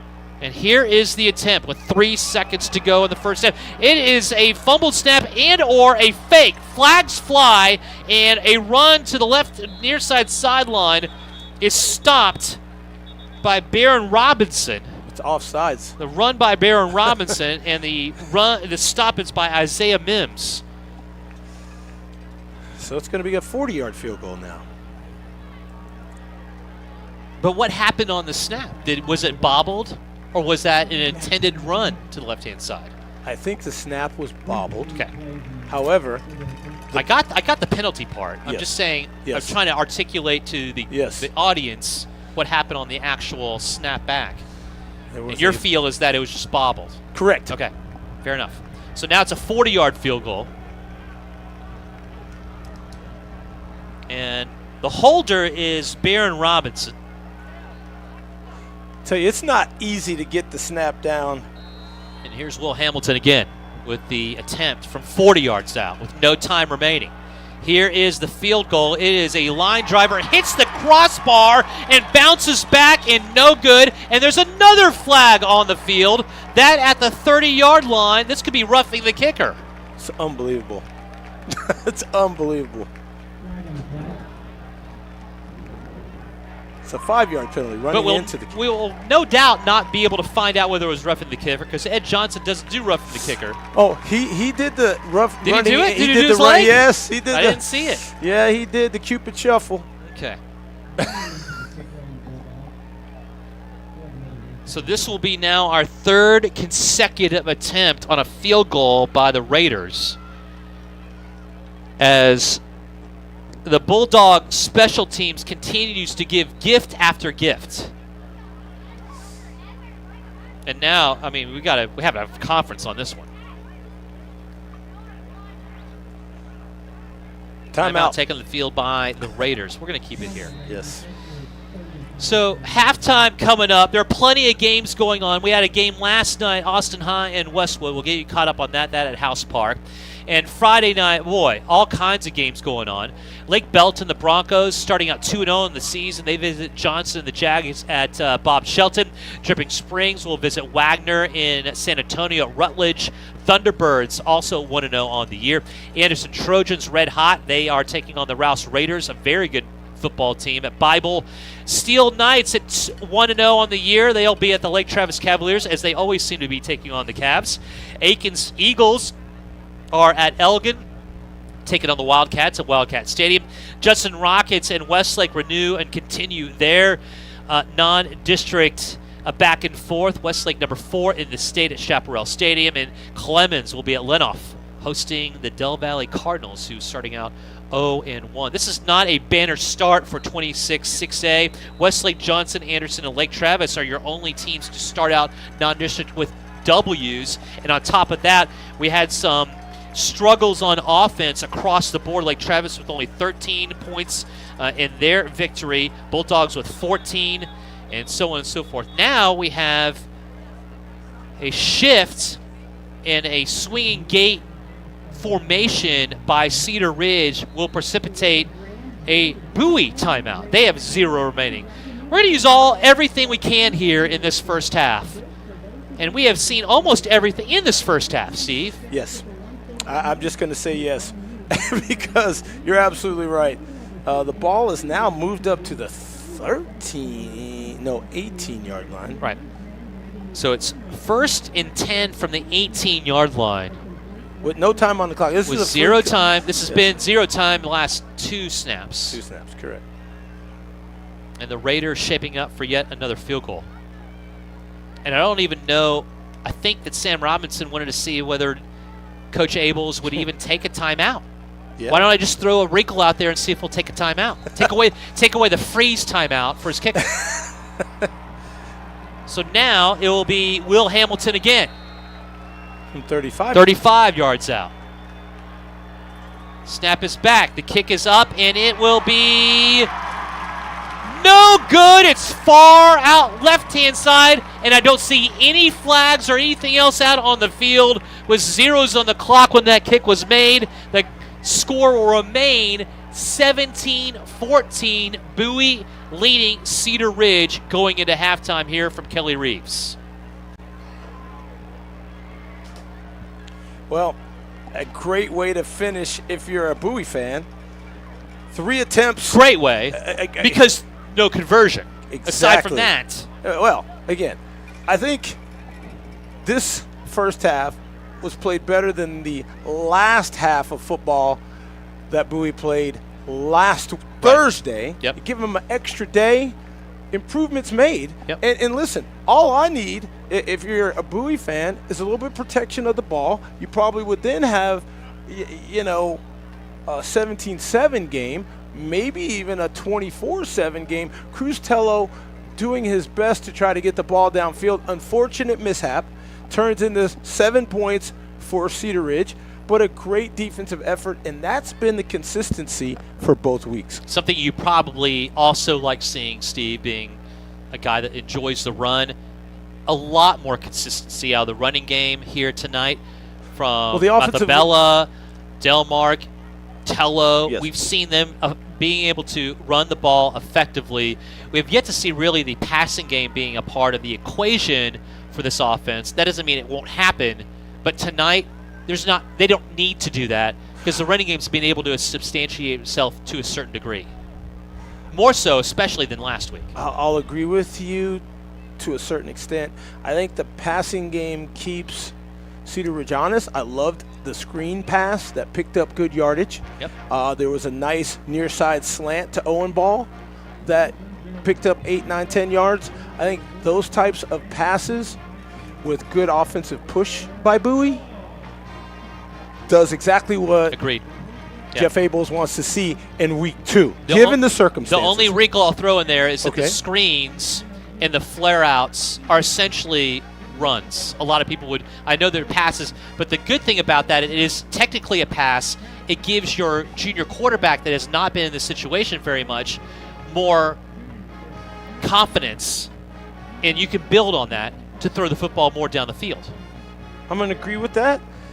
I think what screens and quick passes do are get your playmakers out in space. They do. I wouldn't call them a run. I know. I'm not saying it is. I'm just saying that a Similar lot of to people, a it's run? similar to a run because what you're doing is getting the majority of those guys that you're throwing to are running backs. Give you And that. they are there. It's more of an ability to not only get Get 'em in space. your playmakers in space and Right. your running backs in space, Right. but getting your quarterback the opportunity to throw the football and make some completions. Give him some confidence in his passing. But it's not your prototypical downfield play. downfield plays Okay. that we've seen from quarterbacks of past. And when you're trying to build confidence and also chemistry, this is a team that really on an offensive side of the football hasn't had the opportunity to play together. And this is a great way to do that. We saw football judo used one time by Cedar Ridge and work really well. Yes. Since then, the defense also, let's flip it, the defense seems to have really acclimated and done a good job on the adjustments here, especially in the second quarter. Well, I tell you, the front three of this defense has been solid from minute 1 in this season. But we picked out people like Cole Janes and others in the secondary, along with some good open field tackling by Nick Beavers and others. The defense is going to be ahead of the offense, okay? And they're keeping the Bulldogs in this game. And I think the offense will make even more strides once you start seeing a even more consistent push by the offensive line of Bowie. So, again, our halftime score 17-14. We'll have the bands here in a second. We'll take a break. When we come back, we'll continue on with halftime and look at a recap of the first half. I'm going to try to source some scores for you as well across the 26-6A landscape. Look at the top 10 across the state as well as all of them held serve. We have one top 10 matchup going on tonight as well. So we'll look at that and look at where this 26-6A district is going to align, Steve, Anderson with a blowout victory, the Taco Shack Bowl against McCallum. Some other notable games in Johnson being able to take care of Clark and 28-0, blanking them at Gustafson last week. There's some notable wins by the middle portion of what most people think as far as the tiers are concerned in this district. And there's some now emerging stars that will join what normally is Bowie at that 4th and 3rd spot, possibly, when you're talking about the playoffs. And we got to already, district starts next week. So that's the way you kind of have to look at things and how important those district games are, and being able to not take anything for granted. We'll look at that landscape as well. Again, our halftime score, 17-14. Bowie with the lead on the road against Cedar Ridge. The Raiders will get the ball to start out the second half of play. This is Bowie Bulldog football. Do you have an aging parent or grandparent who needs health care at home? Robinson Creek Home Health and Hospice can help. Our skilled, compassionate healthcare staff treats patients right where they want to be, in the comfort of their home. Robinson Creek offers personalized programs including cardiac care, wound care, diabetes and medication management, orthopedic care and therapy, as well as hospice care. We're a local, female-owned company committed to doing things right. Visit rchomehealthhospice.com today.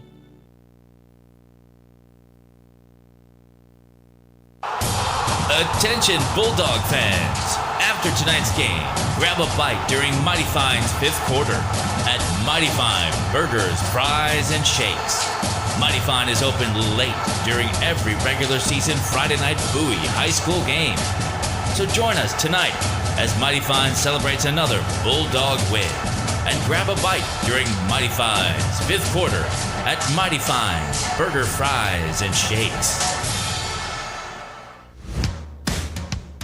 McLean Family Dental is a proud supporter of Bowie football. Locally owned and operated by Dr. Deidre and Dr. James McLean, we are so excited to be celebrating over 10 years of providing compassionate, conservative, and comprehensive dental care for patients of all ages in Circle C, Shady Hollow, and Southwest Austin.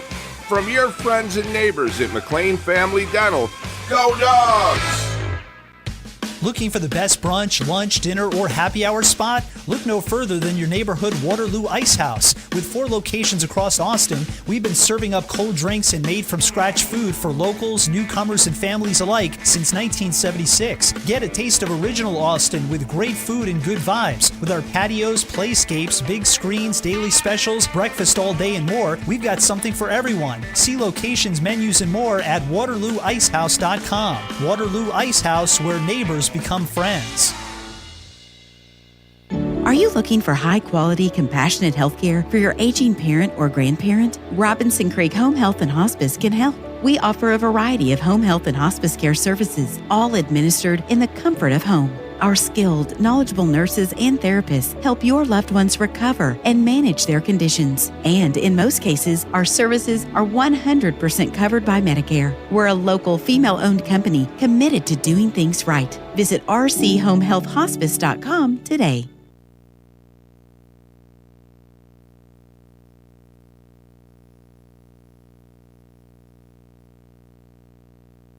Womack Real Estate is a full-service real estate brokerage located in the heart of Southwest Austin. We're here to serve the Austin area community. We help buyers, sellers, and investors with all their real estate needs. We're a diverse and dynamic company of professional and experienced real estate agents that bring hospitality to the real estate process to make it a smooth, enjoyable experience. We work with each client individually, taking the time to understand their unique lifestyles, needs, and wishes. We'll be a committed ally to negotiate on your behalf and with the backing of a trusted company. Get in touch with us today. Find us at WomacRealEstate.com.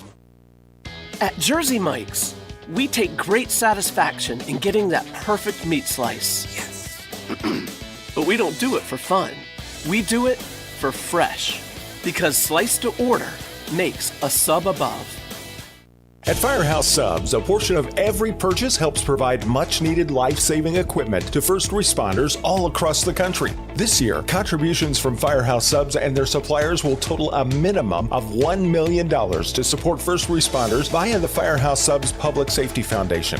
Firehouse Subs Public Safety Foundation has awarded over 300 grants worth more than $4.3 million to public safety organizations all across the great state of Texas. In the greater Austin area alone, more than $343,000 has been granted to local public safety organizations, including Travis County Emergency Services, Williamson County Sheriff's Office, and ACC's Police Department. Founded by brothers and former firefighters Chris Sorensen and Robin Sorensen, Firehouse Subs is the real deal. They know firefighters crave delicious food and a lot of it, so they've made sure every sub at Firehouse Subs is piled high with freshly sliced meat and delicious cheeses. Firehouse Subs. Enjoy more subs, save more lives. Most injury attorneys these days are characters, all promising to get you a big check easily and quickly. The truth is, when handled well, an injury case is not easy and they take time. You shouldn't pick an attorney because of their gimmicks. You should pick an attorney because they have experience and resources to get you and your family the best outcome. A serious injury requires a serious attorney. At the Carlson Law Firm, we're not characters, we're attorneys with character. CarlsonAttorneys.com. We care, we can help. Get back here at Keller Reef Sports Complex. D. Hansen, joined by Steve Foster. Thanks for joining us this evening. A bit of a rough and tumble first quarter, well, for us too. But aside from that, you had all kinds of turnovers, especially for Cedar Ridge. I would imagine, Steve, if the Raiders are in their locker room right now and Sam Robinson's talking to his team, he'd be saying, you know, we had 3 turnovers before we even really had the football. And we're only down by 3 at half, 17-14. Oh, yeah. That in and of itself is monumental as far as getting your team back in the frame of mind. Agreed. That not only are in this game, but they can win the game. And they get the ball to start at the second half of play. A lot of momentum there for the Raiders in the second quarter, based on the fact that they were the only one to score in the second quarter to get within 3 on the 20-yard touchdown pass from Pippen to Ramsey.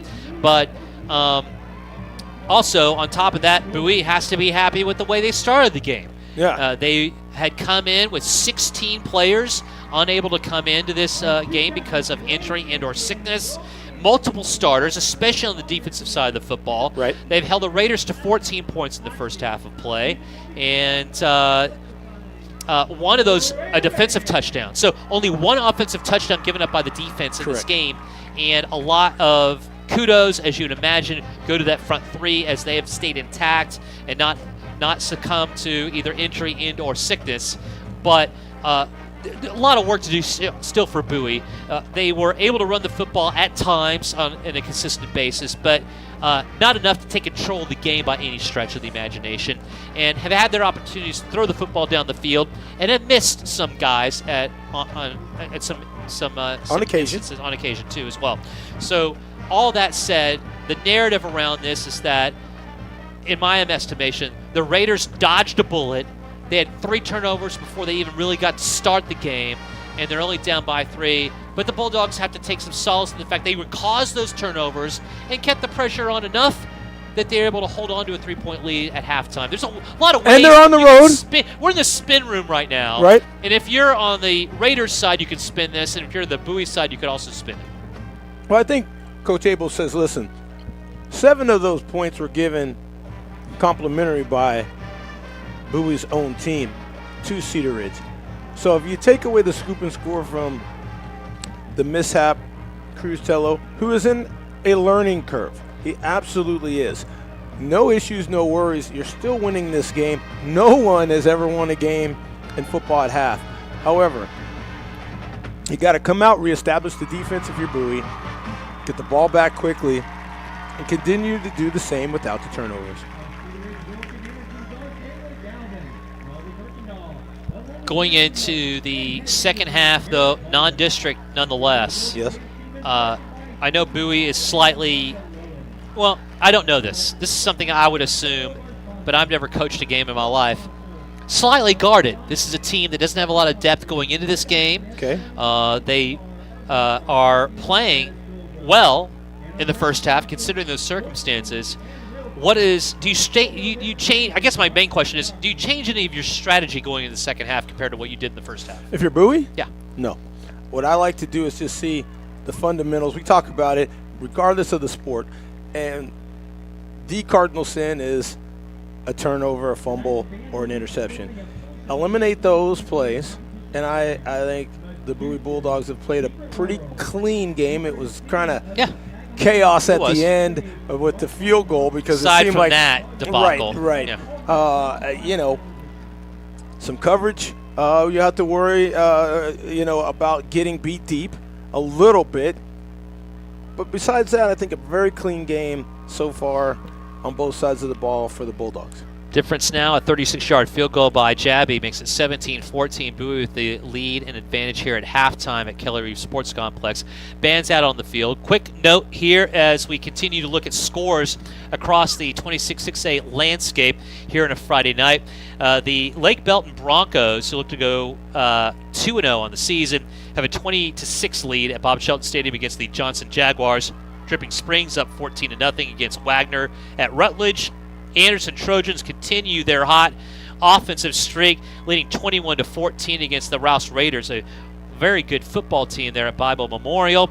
The Steel Knights trail 10-3 at Cavalier Stadium against Lake Travis.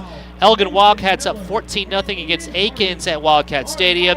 Westlake handling business at Chaparral 14-0, hosting the Rockets of Judson. And the Clemens Buffaloes looking for their first win of the season at Lenoff. They lead 10-0, blanking the Del Valle Cardinals. Your Class 6A Texas high school football rankings, Duncanville Panthers are idle this week. They are number 1 in the state. They won last week. Galena Park North Shore, they play the Spring Lions. They're at number 2. DeSoto Eagles also idle.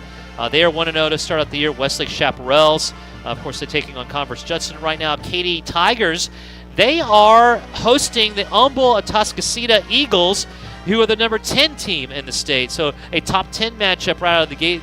Game number 2 of the year. Spring Westfield Mustangs, they're 1-0. They're taking on Fort Bend Hightower and the Hurricanes. Fenegriff Vipers, they are against Cedar Park. The Timberwolves, that should be a great matchup. Look at that score maybe later on. 8th ranked team in the state, South Lake Carroll Dragons. Their 8 state titles up against the Flower Mound Marcus Marauders. That being played right now. And that also leads us to the number 9 ranked team in the state, the Denton Guyer Wildcats, taking on a very good football team, typically the Aledo Bearcats. That game being played right now. Wildcats with 2 state titles on their tenure.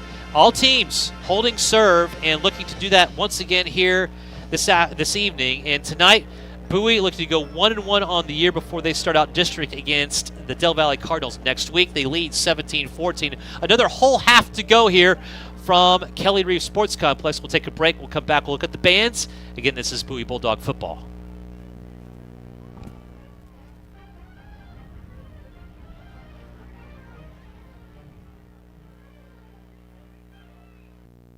At Circle C Orthodontics, Dr. Fidel Del Toro and Dr. Jonathan Kimes love making beautiful, healthy smiles. Utilizing the latest advances in technology and techniques, the team at Circle C Ortho can help you look better and feel better too. Their practice philosophy focuses on patient-centered, personalized care. They take the time to get to know you as a person, not just a set of teeth or braces. Circle C Orthodontics, no referral needed. All insurance plans welcome and affordable payment options available. More information at austin-braces.com, 512-394-0930.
Cedar Ridge High School's Raider Band and color guard for the Criminal Bands of America Championship Finals. Most recently, the band placed third at the 6A UIL State Hockey District. The Cedar Ridge saxophone guard was under the prestigious Midwest International Band and Orchestra Point in 2021. And we stand is under the direction of our incoming upstairs with Rodriguez, Greg Reynolds, and Harry Stone. Our lead is Zerlai Stevenson. Professional member of the week is Hannah Lewis. Winner of the week is Tamara McCray. Section of the week is Yellowstone. We're the band would like to thank everyone who contributed to our most successful booth split ever. Special shout out to our top earners, Davis Pover and Ryan Atchett. The principal of Cedar Ridge is Mr. Jonathan Smith. The associate principal is Christian Parker Hill. Assistant principals are Gary Firestone, Ilana Ali, Maddie McKnight, Joanna Garza, and James Hall. Let's give it up one more time for our Cedar Ridge Royalty and Raider Band.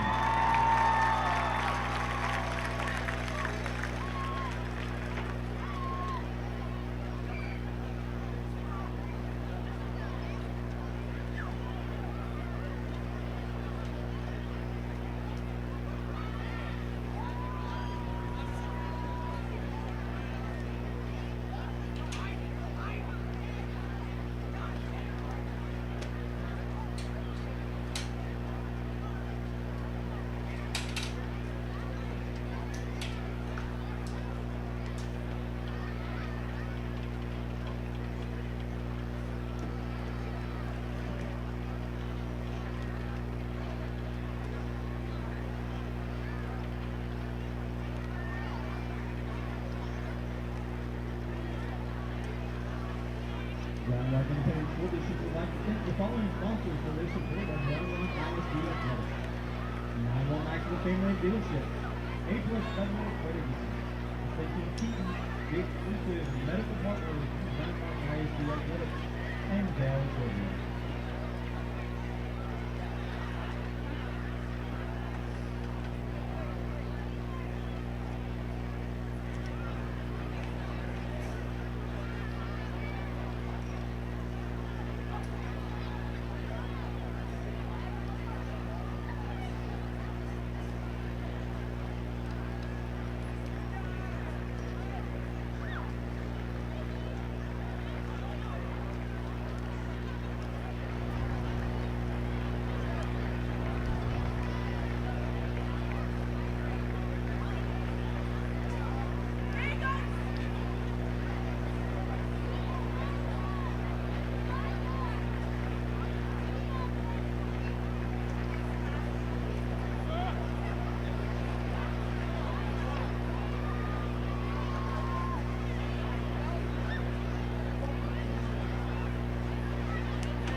Here come the Raiders!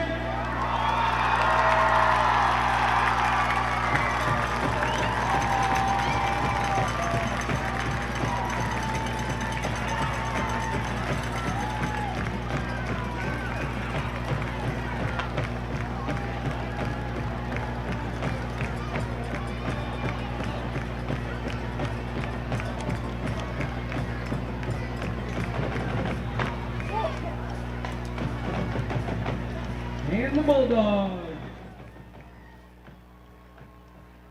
Nance Orthodontics is the premier office for your entire family's orthodontics needs. At Nance Orthodontics, we pride ourselves on delivering the highest quality dentistry in a fun and modern environment. We provide digital scan and x-rays for smile assessment, and because the AAO recommends seeing an orthodontist as early as age 7, we offer complimentary consultation for children and adults. Dr. Nance is an American Board of Orthodontics certified orthodontist, a Platinum Plus Invisalign provider, and we offer metal and clear braces as well. Located in the heart of Austin on South Lamar, Nance Orthodontics serves the surrounding neighborhoods of South Austin. Please visit nanceorthodontics.com for more details.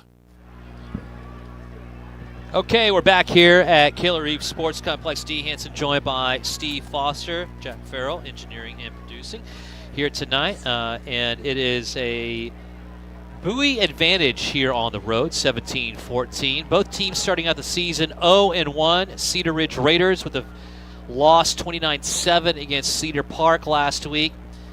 Bowie fell in overtime 21-14, having led that game the majority of the time, and especially at half 14-0. So if anything else, Coach Jeff Abels, I'm sure, said, well, you led at half also last weekend, you lost. So don't let this get to your head. You'll have a whole nother half to go. Cedar Ridge won the coin toss, elected to defer. They will be receiving here to start the second half of play, and it will be Bowie to kick away from the south end zone to our right, so right to left to the north end zone. Two back here for the Raiders. And it will be Sadia Jabi to kick it away from his own 40-yard line. And in fact, it's his leg, a 36-yard field goal. That's the difference in this game where the Bulldogs have that 3-point advantage. It's a short kick and field at the 10-yard line, brought up there to the 15, 20 up the middle of the field to the 25, and down at the 27, 28-yard line. Here are the Raiders, and one of the better starts of field position for them, Baron Robinson with the return. Although they did have multiple opportunities in Bowie territory, could not really take advantage of that. And I'd be remiss, Steve, I didn't bring up the fact that Cole Janes had 2 interceptions that led to touchdowns in this game as well. He sure did. And, you know, when you talk about takeaways, it's because of the pressure of the front 3, front 6 for the Bowie defense, but really good coverage and position for these defensive backs as well. Cedar Park in their home purple tops and black bottoms, white letters numbers, and black trim. Handoff goes right-hand side. Blake Hamilton with the carry gets to the 30-yard line, so negligible gain, around 2 yards on the play.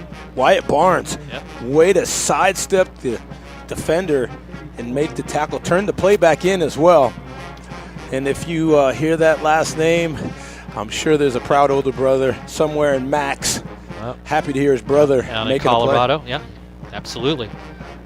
And Bowie in their away white tops, red bottoms, black letters number, red trim, and the black helmets. Here is the first pass here of the third quarter. Pippin flares it out right-hand side. It's caught at the 32-yard line. Again, Wyatt Barnes in on the stop. And that is Junior Gentry, who's had a couple big plays in this game, Steve. Right. And he is, again, the big target here for Pippin at 6'4". Well, he is a big target, but it seems like Bowie's going to play him in and out and try to keep Cole Janes on the outside back hip of the big receiver. Trips left-hand side, that's alongside the field, one right-hand side, on the 3rd and 6 now. And again, quickly thrown and incomplete in the direction of Gentry. Janes on the coverage. And that pass probably thrown a little bit earlier than Pippin wanted to, but that was because of the pressure by the Bulldog defense. And they'll bring up a 4th and 6 and a punting situation here for the Raiders. Well, the good thing about that is the ball was incomplete, because the first 2 times that skinny post or slant was run, depending on how many yards you want to call it, was intercepted by Cole Janes. Cole Janes on the coverage. And I don't know if that ball would have been enough for a first down anyway. Hamilton with the punt from his own 17. Martinez back at his own 35. Here comes some modest pressure up the middle. It's a very short kick. Hits at the 45-yard line, bouncing back on the near side sideline. In fact, it didn't really get into the field of play at the 46 of the Bulldogs. Martinez didn't even make play on that one. Bring up a 1st and 10 from their own 46-yard line here for the Bulldogs. And that's exactly probably how the Bulldogs want to start this third quarter. A little bit more momentum shifted over to the Raiders. It seemingly did in the second quarter. But now Bowie made the stop they needed to, and good starting field position for their offense. Yeah, maybe you take a shot here to Matthew Martinez. He's got really good speed. He's near side on the edge and kind of loosen up this Cedar Ridge defense. Braddock on the near side in the slot to the left. It's a pitch instead of the right-hand side, and then Mathabella breaks it back in at midfield, and he'll get into, mark him right at the 50-yard line for a 4-yard gain. He'll bring up a 2nd and 6. Well, that'll soften up the edge, and that's a good run on first down because you get a rusher with the head of steam on the far side trying to turn that corner, and we spoke about tackles being broken by these two rushers by Bowie. Kason Mathabella, Steve, you have to be impressed with him in this first half, and now to start the third quarter play. He only had 2 carries for 6 yards last week, and he definitely has fueled this offense. Flare out left-hand side and trying to get Matthew Martinez in space, and he is walloped. Nope, that's instead, Owen Langdon. And the quick stop and drop will be a loss on the play. Bring the ball back for a 3rd and around 9 to go here for Bowie. Well, I tell you, Cole Craddock has missed 2 blocks on the edge. I know he doesn't want to get in trouble for a penalty because wide receivers get called a lot, but you at least got to shield the defender off from the guy who's making that catch on your side of the ball. Eddie Carruthers, the junior corner, making the stop for Cedar Ridge. 9:18 and counting down. Flags fly. The play will not even be able to develop here, and that'll be a procedural call against the Bulldogs. That time, Ed Johnson made it unequivocally clear about what that was as he did the full motion of what that call was. That's the shortest line judge I've ever seen. Okay, well, I didn't see that take coming. But he was on the call. I'm not saying it was wrong. I just kind of assessed as I was seeing everybody moving around. I was like, wow, okay, fair enough. He kind of short. Clock runs at, you don't get this analysis from anywhere. 9 minutes left here in the third quarter of play. 3rd and 14 now after the penalties assessed. Going right to left, here's play action. Roll out right inside Tello. He is in trouble. He will now roll and then break it back in and then intercepted at midfield. He tried to find Mathabella, and instead he connected with a purple jersey. Cutting up in front of that one and getting it all the way to the 35-yard line for the Cedar Ridge Raiders is Logan Klabundi, and that will be a 1st and 10 on the return to the 34-yard line of the Bulldogs. And that is not what the doctor ordered. That's Bowie's 2nd turnover of the game. They tell quarterbacks, never throw across your body. And that's exactly what happened here. And now you have a short field if you're Cedar Ridge. 1st and 10 of their second offensive series for the Raiders from the 34-yard line of Bowie. Lob right-hand side, and it will nearly be intercepted, and it might be intercepted. Now they're going to say out of bounds. Near side sideline, Cole Janes again.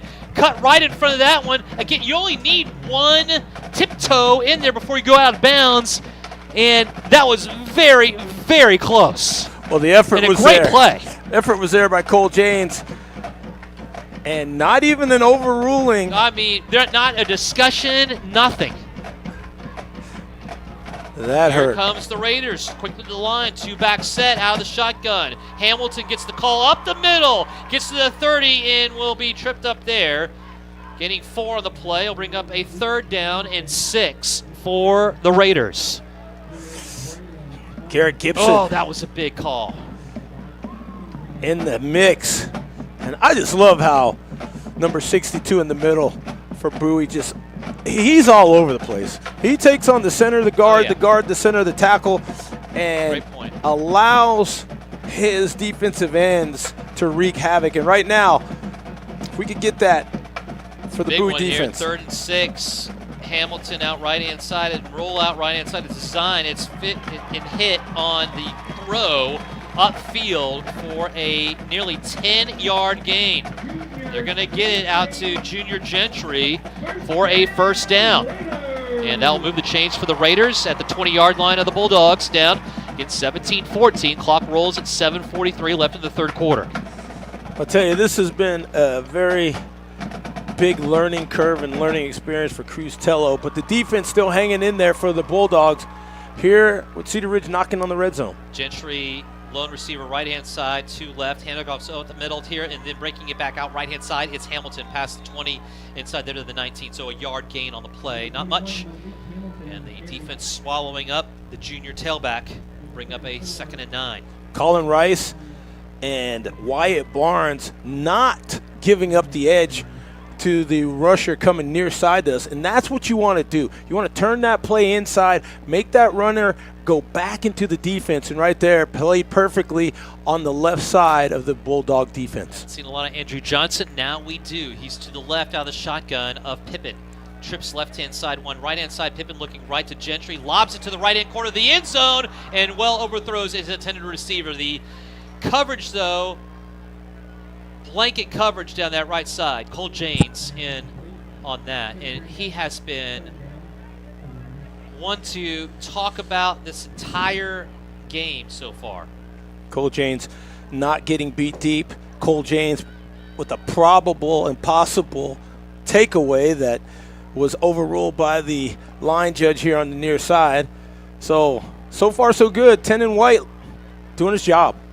3rd and 9 now from the 19-yard line here for the Raiders. And it will be a design rollout left-hand side. In trouble! And down he goes. Pippin has nowhere to go. He's down at the 29-yard line. Making the play on the sack is Garrett Gibson. And that is his 2nd of the year. None bigger now, at least in this ball game. Makes it 4th and 18 for the Raiders. And they'll shape up for a long field goal. Yeah, and Garrett Gibson, certainly a 45-yarder here for Cedar Ridge, about the middle of the field. But Garrett Gibson, not only did he beat up the offensive line, then he made the play. Will Hamilton, ball in the middle of the field.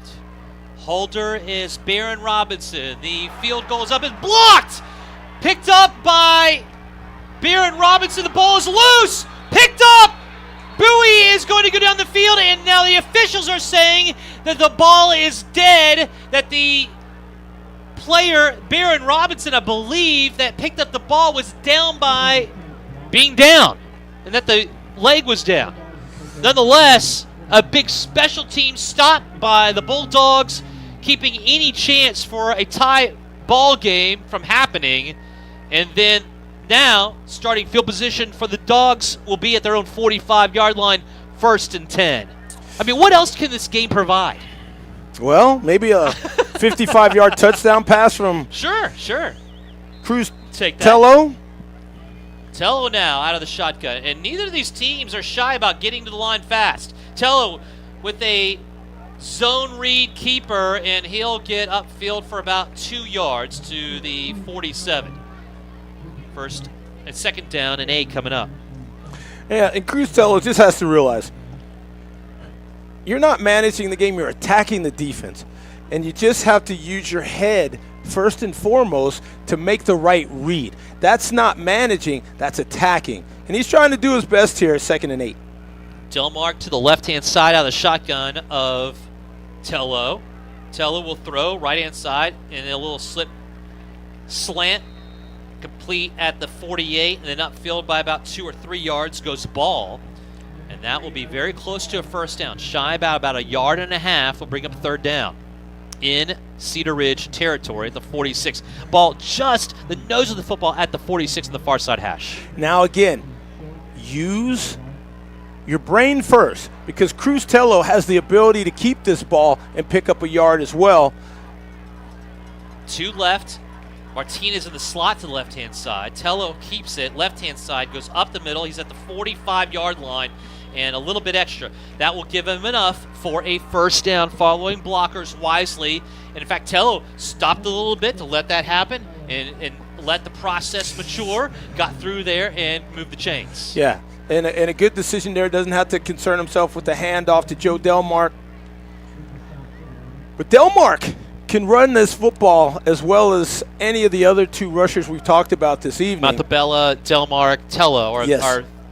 the trio that we've seen here, the triumvirate. And I like Delmark can also catch the ball as well out of the backfield. Is the back left-hand side out of the shotgun with Tello, and he will get the carry up the middle and be wrangled down inside the 45 to the 43-yard line. 2-yard gain.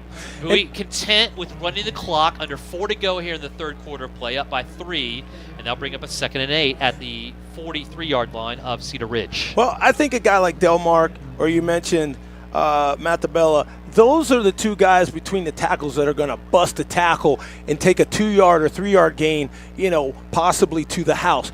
Cruz Tello is a nice change of pace, and he does run well, but I don't want my quarterback banged up too All much. the time. That's right.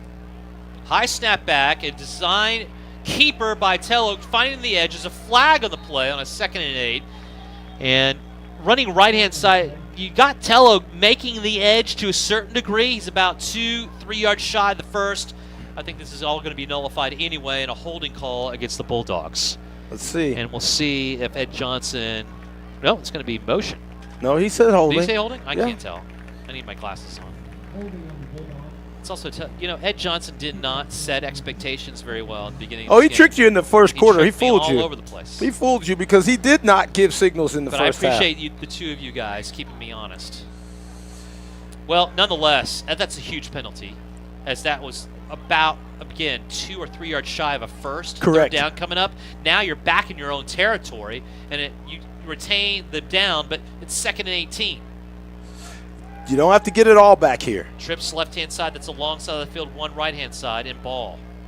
1 back set, again, with Delmark. Play action. Here's Tello, throws it out. Left-hand side, it's caught, and nowhere to go. Maybe a yard at Or the 2. most on that one. I don't know exactly about that. Owen Langdon with the reception. Didn't even get to midfield. That's no gain, essentially. It's 3rd and long. Well, we saw, and I mentioned, Cole Craddock can run that wheel route better than mentioned his than name most. much in this last couple quarters.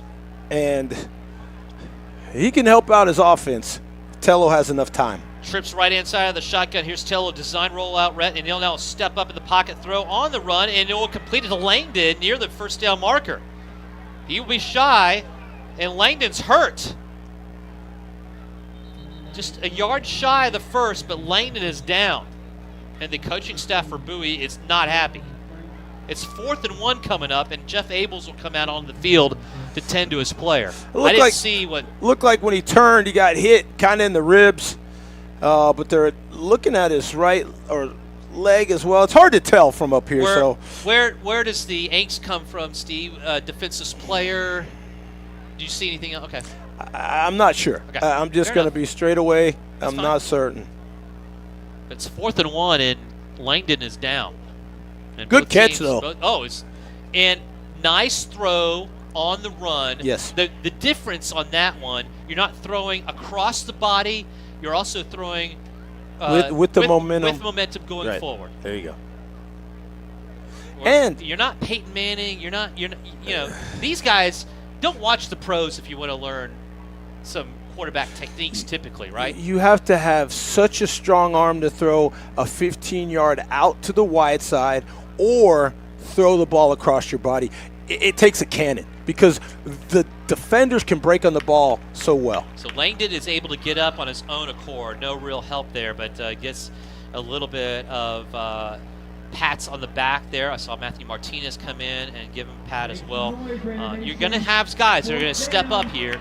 You have no Carmine Eli to help you for your offense. It's a 4th and 1 now, and Bowie's going to go for it. The 36-yard line of Cedar Ridge. And it'll be a keeper by Tello. Finds room and then bolts forward, and there's going to be a flag on the play on the run. Now, as if it stands, this should be a first down. No, well, it looks like hands on the hips. It could be offsides. That's per the stance.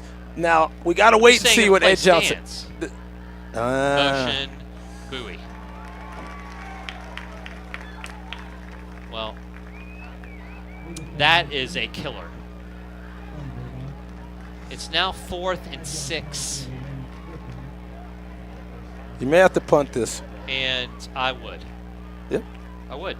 That's correct. I'm fine with that. Defense is playing well, and you get a reasonable punt here. Can we just show the fake punt? I mean, you don't like to see it all the time, but maybe you run it. This is an area of the field I would do it. You only need 6 yards. Right. 1:47 left in the third quarter. Polito out there. Back deep to receive is Baron Robinson.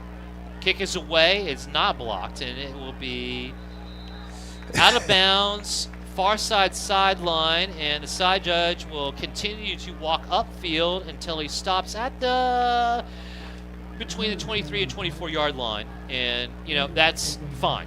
So now 1:37 left in the third quarter, and no scoring here in the third quarter so far. Both teams going back and forth with each other with a couple of turnovers and nothing to really yield from that. It is a sparse crowd. I have to bring this up. See, there are not a lot of people here. Now, I understand Kelly Reeves is a bigger place. It's 11,000. It's one of the nicer facilities you're ever going to go to in the area. The Palace on Parma, we got all that. Yes. There's not a lot of people here. There's not a lot of home people here. There's not a lot of any people here. So hopefully you're listening. We've got 2 wideouts split to each side now, and a handoff goes up the middle as the Raiders, I feel like they use the run to set up the pass. This is a 2-yard run to the 29-yard line on the far side of the field. And that by Andrew Johnson. So that'll bring up a 2nd and 7, technically. Clock runs at 1:12 left here in the third quarter. Bowie leading 17-14.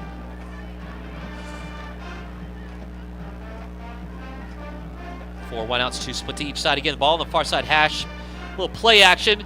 Throw out left-hand side quickly. It's complete. Well-designed play. Yes. And even on top of that, better executed, as it was Eddie Carruthers with the reception, and that'll move the chains right in front of Jeff Abels. Yeah, and I'm sure Coach Abels didn't like the fact that he didn't feel like there was pressure on those wideouts. That ball was thrown quickly to the far side, but a lot of running room, as you mentioned, for the receiver. And Coach Abels is the new defensive back coordinator once again. Ray Torres did not come back this season. Handoff goes up the middle, and the Raiders get one of their better runs up the gut. 6 yards on the play. And this will bring up a 2nd and 4. 2nd and 4 playbook opens up big time. Oh, you're right. Clock runs at 17. We'll see if the Raiders elect to try to get one more play in here. I doubt they will. No, I don't think that they have any intent. Oh, no doubt. You know what? I've got hands on hips too, but I'm just old. They are done here in the third quarter of play. Moving on to the fourth quarter. 4s in the air, or, fists, however you want to do it. Nonetheless, we have not changed anything since halftime. It's still 17-14. Bowie holding on to that jabby 36-yard field goal, leading here on the road against Cedar Ridge with 1 more quarter to go here from Kelly Reeves Sports Complex. This is Bowie Bulldog football. Looking for the best brunch, lunch, dinner, or happy hour spot? Look no further than your neighborhood Waterloo Ice House. With 4 locations across Austin, we've been serving up cold drinks and made-from-scratch food for locals, newcomers, and families alike since 1976. Get a taste of original Austin with great food and good vibes. With our patios, playscapes, big screens, daily specials, breakfast all day, and more, we've got something for everyone. See locations, menus, and more at WaterlooIcehouse.com. Waterloo Ice House, where neighbors become friends. Quarter to go here from Kelly Reeves Sports Complex. Dee Hanson joined by Steve Foster. Thanks for joining us here along the Vype Live Network. Soon we will go on to postgame. Will be the Arena Man Development Company postgame show. But a huge fourth quarter coming from 2 teams that are looking for their first win of the season. Both really disheartened, especially the way their offenses played last week. And that can be remedied here in the fourth quarter as a quick throw out left-hand side here by Cedar Ridge. Ball is loose, and Bowie might get on top of this for yet another turnover. Instead, I believe the Raiders are luckily able to get back on top of that one. Though, because of that exchange, be short of the first down by a yard. Bring up a 3rd and inches here for Cedar Ridge. No, they're going to give it to him. Now, if you look on the far side sideline, that is a 3rd down, I see. Well, but they're not aligned. The Whitecap so said line first judge down. is not. I'm telling you, they don't know. They're not aligned. Well, this is the second week we've seen misalignment between the line. Okay, judge they're saying it's a first down. They're moving the chains. Okay, the ball is on the 49-yard line, 1st and 10. Raiders get it. Here's a handoff up the middle, and that is stuffed and nowhere to go. On the play will be 2nd and 10 after you just have all kinds of collisions on that one, and trying to find some room. Malik Hamilton, all 5'7", 180 of them. Excuse me, Andrew Johnson. He got swallowed up. I think Bowie is saying, you know what? D. Hansen is right. When 2-0 is in the game, we're going to tackle him. Gentry out near side. He's a lone receiver to left-hand side, trips right-hand side. Rollout goes to the right-hand side for Pippen. He throws on the run, and I believe that was skipped in. No, they're going to say it's collected, and it's going to be reception into Bowie territory at the 47-yard line. Getting those forearms underneath, it was Eddie Carruthers. And they'll bring up a 3rd and around 6 to go here for the Raiders. Nick Beavers put a hit. We're seeing some hits out there. 4 wideouts, 2 split to each side. Ball on the far side hash going right to left. Out of the shotgun again. Rollout by Pippen. Throws quickly and completes to Gentry, and he'll get the first down right at the first down marker at the 41-yard line. Well, if you're going to play it too deep, meaning that there's going to be safety help behind you, when you get in this situation, if I'm a cornerback, I'm going to jump that route. Because here's the deal. You're going to have a safety over the top that you're going to have to maneuver Junior Gentry around to get a pass completed. And sooner or later, when you see Jack Pippen raise up like that to head towards 81's way, I'm coming right underneath that wide receiver and see what I can do. Jack Pippen's had a reasonably good game here. He came in as he had not started last year, junior, so sophomore last season.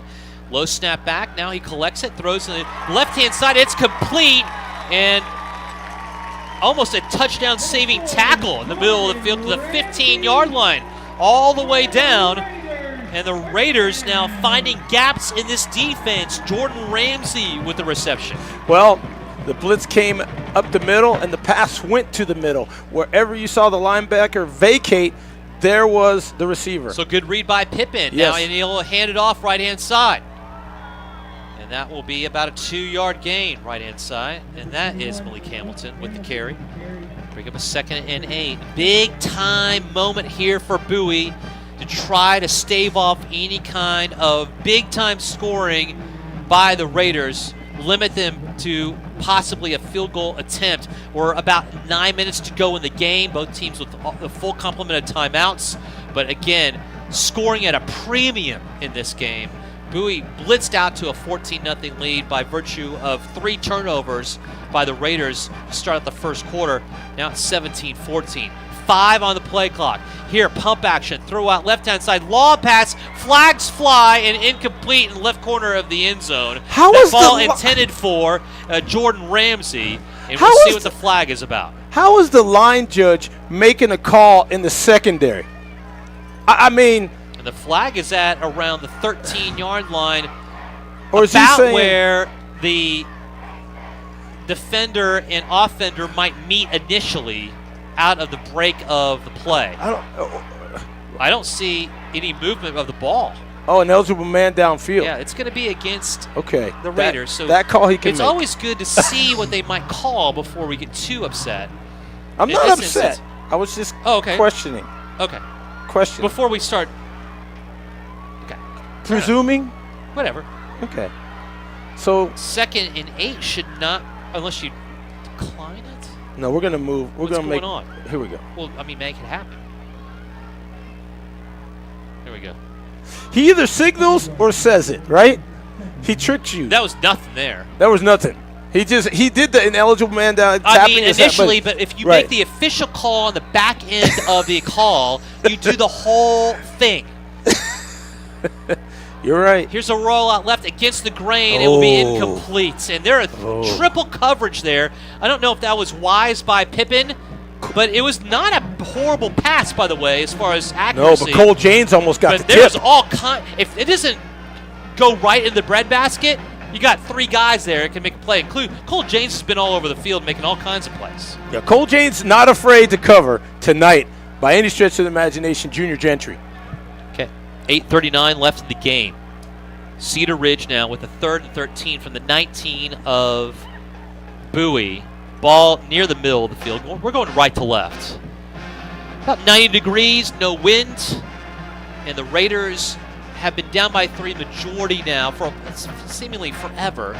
And a timeout will be taken by the Raiders. The first of this second half by either team. We'll take it with them.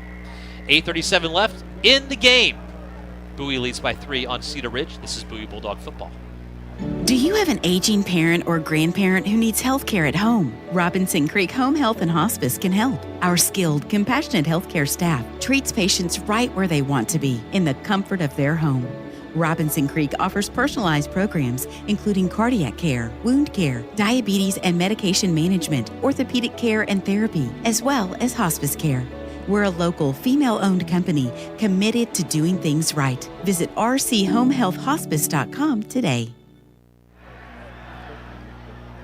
3rd and 13 for the Raiders. They are down by 3. They've been down all game long against Bowie. Yeah, go ahead. They used the skinny post. They did. The last time to pick up about this amount of yardage. Yes. So you're expecting that again. Take away that middle. Don't. Bowie up 17-14. Here is Pippen going right to left at the 19-yard line of Bowie. Man in motion now. Back is Pippen for the screen. Lobs it. It will be caught and then stopped at around the 17-yard line.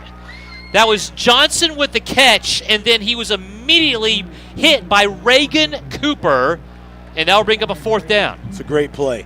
It's a great play call, but it was defended even better than the play call. 2 yards gains, and now the Raiders once again, for the 4th time in this game, for the first time on this particular try, go for the tie. 34 yards out. 34 yards out. Here is the field goal. It is up, and it is finally good. Will Hamilton connects, and we are knotted at 17, 7:53 left in the ball game. Bowie will have their opportunity to answer. This is Bowie Bulldog football.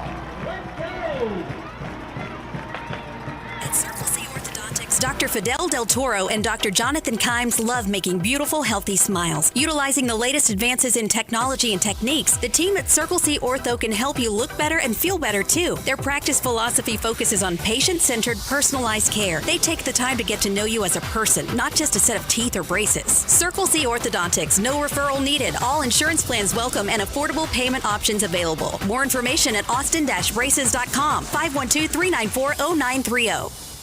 The only way to top a sub is with real red wine vinegar made from red grapes and no food coloring. And the only way to get it is at Jersey Mike's, because authentic ingredients make a sub above. Okay, partner, we're going to start off some square one. 17-17, Bowie and Cedar Ridge all knotted up with 7:53 left in the ball game. The only difference is that that's not an even playing field are the timeouts. I always bring these up because I think they're super important in the second half. You do have Cedar Ridge with 2 and Bowie with the full complement of 3. We'll see how this goes now as Will Hamilton will kick it away from his own 40-yard line. The lefty will do it from right to left, and he'll boom this one. Oh, this is a good one. Out the back end of the end zone. It goes about 75% into the end zone, down the middle, and out the back end for a touchback. So now it'll be 1st and 10 for the Bulldogs going left to right from their own 25-yard line. Well, you can take you about a 6.5-minute drive and ice this game. That's the goal. You want to give your confidence lend itself to Sadai Ajabi. I don't care if this is. I love it. I don't care in if this non-district. Is 3 yards and a bunch of pellets. I totally agree. Imagine there's going to have to be one big play involved in this drive. That's how I feel. 3 plus 3. That's how I feel. Plus 4. One out left-hand side is Martinez. Handoff goes right-hand side. Nice juke in the middle, and then back-ending his way past the 30 to the 31-yard line for about a 6-yard gain is the fullback and Kaysen Methabella, and he, again, continues to impress. 2nd and 3. This should be a steady dose of positive yards. Trips right-hand side and stacked that way, and then handoff goes inside to Methabella. He's upended, but he'll still get about 2 yards. So he's a yard shy of the first. 3rd and 1 coming up from their own 34-yard line, and if the Bulldogs could draw it up any better, they already have the first down. But aside from that, that's what you kind of want out to start out this series. There is a player down for Cedar Ridge, and he's already up off the turf, but favoring that right leg, and it is E.J. Arriaga, defensive back. And that will stop play momentarily. Both teams will go ahead and huddle up, especially Bowie. They are over there getting some instruction. Well, I wonder if you give, here's the wrinkle. Usually it's going to be Cruz Tello picking his way for a first down, but maybe you hand this ball off. Do you? And get a little bit more. Okay. You know, I'm not against that. Now, the only reason why I don't like that is because you line your running back up behind Cruz Tello. He's got to start 6 yards back. If you keep him next to Cruz, you might be able to hand it off to him. Well, they've got 2 defensive or tight ends, and now it's a keeper by Tello and miss assignments across the board on that offensive line. It's the only way that I can possibly understand how that was blown up. No gain in the play. In fact, it's a loss on the play, and coming in initially to make the stop, Logan Klabundi will come in and make you the stop, bring up a 4th and 4. 4 or 3 here for Bowie, and they're going to be forced to punt. I'm not sure why you go to that side. Everything was set up. You've blocked it 4 or 5 times tonight coming to the strong side. Not sure about that call. Polito has been on point all game long. No pressure from Cedar Ridge. Gets it away. It's a short kick, fair caught at the 37-yard line for the Raiders, who now have the ball and momentum. That was Barron Robinson with a fair catch. 1st and 10 going right to left in the middle of the field here for Pippin and company. I process a lot of things, D. And right there, I'm just trying to see if there was a little bit too much of outsmarting yourself. You had the strong side to the near side to us. Tell me what you would have done in that situation. You could have brought Tello or Delmark to the strong side, near side to us to find 3 feet on that last drive. Okay. You're spipping out of the shotgun. He has receivers bunched to the right-hand side, and in motion is Johnson. He gets the handoff right-hand side, and he'll be initially stopped, and now he is going to be finally upended on the far side sideline. He could have been stopped for about a 6-yard loss.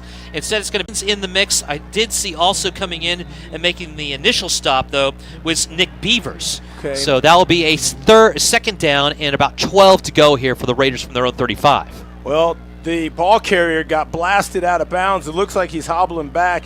That being Andrew Johnson having to come out for probably 1 play. Coach Purdue out there on the field trying to get his defense amped up. And they have played exceptionally well here tonight. Make it 5:47 and counting down left this ball game. We're knotted at 17. Trips left-hand side, 1 right-hand side. Here's a handoff again, and stopped and dropped for yet another loss, a 2-yard loss. That's Hamilton on the carry. He had nowhere to go. And Reagan Cooper was I was going to ask about him. Now, all of a sudden, he has showed up. We haven't said 5 a lot. Now we're saying 5 a lot. No. Now we're saying 5 a lot. Now we are. Clock runs, 5:15 left. 3rd and 14. Raiders and Bulldogs in the last couple of offensive series have gone backwards. Trips right-hand side, ball in the middle field, one left-hand side. Don't guess if you're in the secondary. Here's Pippen with Hamilton to his right. He'll go back to pass. Throw out middle of the field. Caught at around the 45-yard line, and that will be as far as the receiver will go, shy of the first down marker by a yard. Received by Eddie Carruthers. I thought that spot was nice. That could have been a yard back out of the 45-yard line. Still mark him at the 46. That's 4th and 1 at their own 46, and the Raiders have some contemplating to do. 1:33 and counting down left here in the ball game, not at 17 against Bowie. This is where you make your money. Sam Robinson making the call. He's going to go for it. Good call. Let's see what Pippen the call with is. Hamilton to his right, trips right inside. Got to run this football, and you got to know that. Man in motion will nullify that call or that run, and that was Malik Hamilton in motion before the snap. Huge. He moved forward. Yeah, that's huge. And sorry to say, as you know, they called it delay a game, but it was procedure. It was procedure call, and that will be a 5-yard penalty no Either matter way. how you look at it. It doesn't matter. That's a And Snicker- again, by the way, 4th and 1 for Bowie, committed a penalty, had to punt the football at 4th and 6. Right. What's happening now? Okay. Matthew Martinez back now, and it will be Cedar Ridge to punt it away. And at this point, Will Hamilton's leg is going to fall off at some capacity. Do not touch the punter. Do not touch the punter. He gets it away. And it will be Matthew Martinez who will muff this punt. It is loose. He did fair catch it, and it will be retained by Bowie. Martinez got back on top of it at the 26, and he's slow to get up. This is not what you want to see, I think, where you have got a cramp. Yep. Holding his left leg. Well, he did his job. He did. James is going to stick with them a little bit here, as a teammate should. Training staff coming out. Boy, if this game is nothing else other than entertaining, Steve, as we have seen a myriad of what we've called Bowie games where it's just 3 runs and a cloud of dust, and you win football games that way, and that's fine. Right. You have to interpret rules enough in this game, and figure out ways to get touchdowns and move the football. These teams have found it somehow, and right now they are definitely not wanting to get. Both these teams 0-1. I understand it's non-district. There is something to be said, especially for Bowie, to go in with some level of momentum into district with a W. And right now they would love to get that, especially considering their first 2 games of the season, they've led them most of the time. Well, yeah, this team is playing well, but you have to finish strong. Finishing. Here is an opportunity for the Bulldogs to do so with just under 4 to go. Full 3 timeouts for them. 3:54 left in the ball game. Knotted at 17. Here is a run right-hand side, and keeping it is Tello. He'll get to the 30. No, he's not. They're going to give it to 29. Yeah, that. I'm telling you, Steve, I got the binoculars. I see where the knee hits. But were you hit and where they decide the ball And I'm telling resides? you, they're way off. I'm telling. And if anything we learn from Al Pacino, this is a game of inches. I'll bring up a 2nd and a long 8. Here's Tello getting out of the shotgun. He has 4 wideouts, 2 split to each side again. He throws it out right and in and out of the hands of Matthew Martinez on the near side sideline. Well enough for a first down as it hit off of his mitts at around the 40. He had some real estate, too, on top of that. And of all the throws we've seen all season from Cruz Tello, that was his best throw of the year. Unfortunately, easily, it was near side and not hauled in by Matthew Martinez. 3rd and 8. It is Delmark right-hand side out of the shotgun. Play action, and Tello will look down deep down the middle of the field. Throw, and it will be incomplete at around the 25-yard line. His intended receiver, again, Matthew Martinez. And you got to love the gumption of the Bowie Bulldogs at a 3rd and 8 to throw deep down the middle of the field to try to get a first down. But now they will be forced to punt once again as a seesaw affair continues from Kelly Reeves. 17-17 between Cedar Park and Bowie, and the Bulldogs will punt once again. And Josh Polito, the senior punter, has answered the call each and every single time. We'll see if he can do it again. It will be Andrew Johnson to return. High snap back. Here is Polito. Gets it away. High punt and fair caught by, and bobbled a bit, but still retained by Johnson. Nice concentration, his own 43. 1st and 10 for the Raiders with 3:01 left.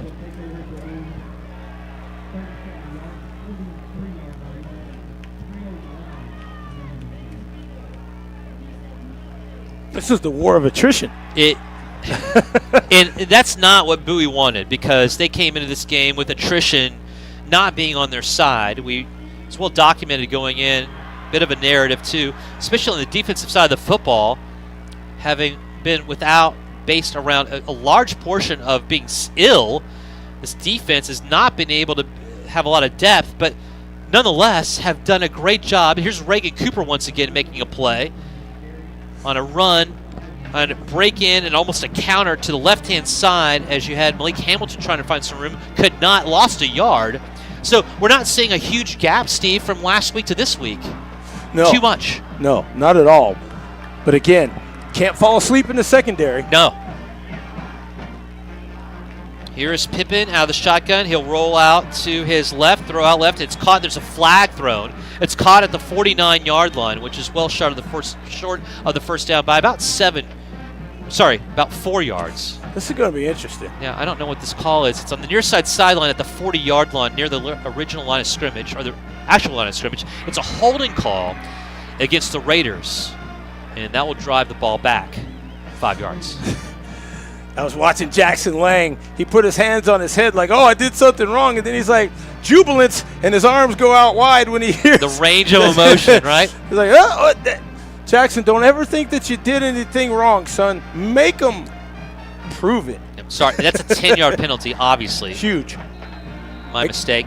Makes it 2nd and 21. Do not fall asleep in the secondary. From their own 32-yard line, here's Pippen.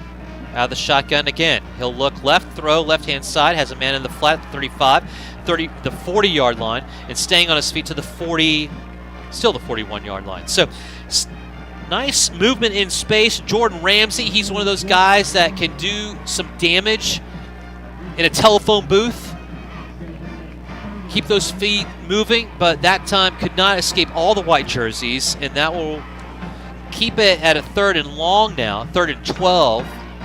At their own 41 for the Raiders. Raiders are in no hurry. Zero hurry. And could we be on the precipice of yet another overtime? Here's Pippen. Malik Hamilton to his right. Pippen will throw left-hand side, incomplete. At midfield, that pass intended for Eddie Carruthers. And that will bring up 4th and 12. Stops the clock at 1:36. Bowie has all 3 timeouts remaining. And again, we're all knotted at 17 here from Kelly Reeves Sports Complex. Dee Hanson joined by Steve Foster, Jack Farrell here along the Vype Live Network. So you do not want to hurt the punter, but you can run by him.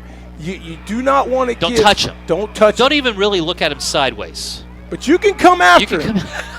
Don't touch him, though. Matthews back. Here is Will Hamilton with the kick. The lefty booms this one, actually. It's a high end over end kick. And Matthews muffs it again. It's loose on the ground and still loose. And Cedar Ridge could come up with it. It's still on the ground. Do the Raiders get it? Yes. They do! All the way back to the 12-yard line, and now a huge conference here by the officials. Well, it would have to be kick coverage interference. It's not. And that's the second time. Matthew Martinez did not field the punt. Timeout officials. We have a player down for Bowie back at the 48. He's back up on his feet. Braylon Thomas, of course. And now the tables have significantly turned on a special teams play where now Bowie, with 1:22 left in the game, is defending against any kind of score at their own 12. 1st and 10.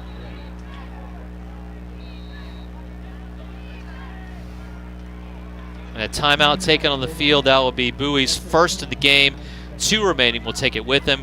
Not at 17, but the Raiders knocking on the door at the 12-yard line of the Bulldogs. This is Bowie Bulldog football. McLean Family Dental is a proud supporter of Bowie football. Locally owned and operated by Dr. Deidre and Dr. James McLean, we are so excited to be celebrating over 10 years of providing compassionate, conservative, and comprehensive dental care for patients of all ages in Circle C, Shady Hollow, and Southwest Austin. From your friends and neighbors at McLean Family Dental, go Dogs!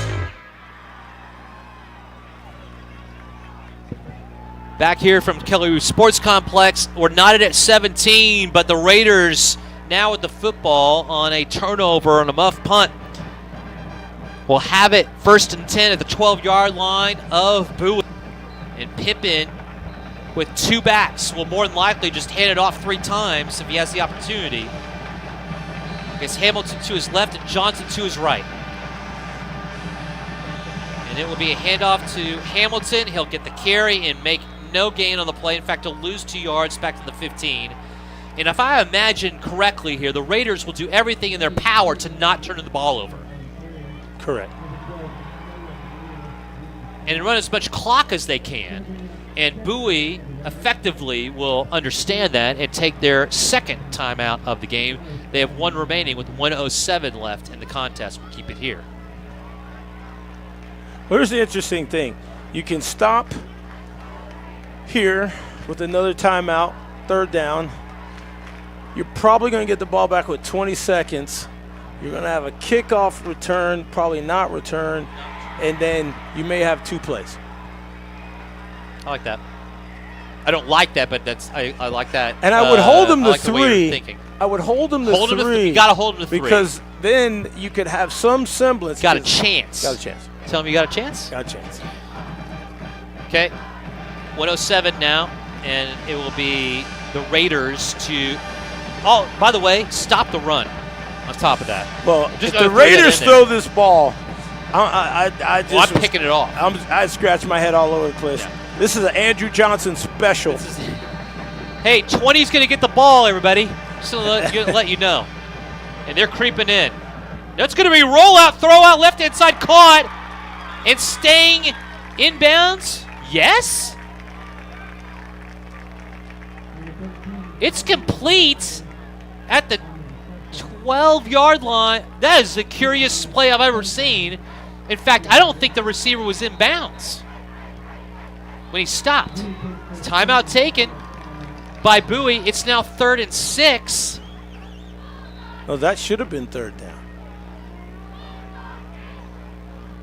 No. At the 8-yard line of the Bulldogs. Well, we're all proven wrong. Yeah. And I think the receiver Cedar Ridge was out. went ahead through the football. I think Cedar Ridge was out of bounds. I thought they were out of bounds. When he fell down, yes, I saw his left leg go out of bounds. He was not in bounds. That is correct. So the clock should stop based on that, and you were out. Correct. And it's 3rd down. Correct. Oh, man. Okay. 44 seconds to go. And we'll see what the Raiders do here. There's no telling after that last call. Here's Pippin out of the shotgun with Johnson to his left.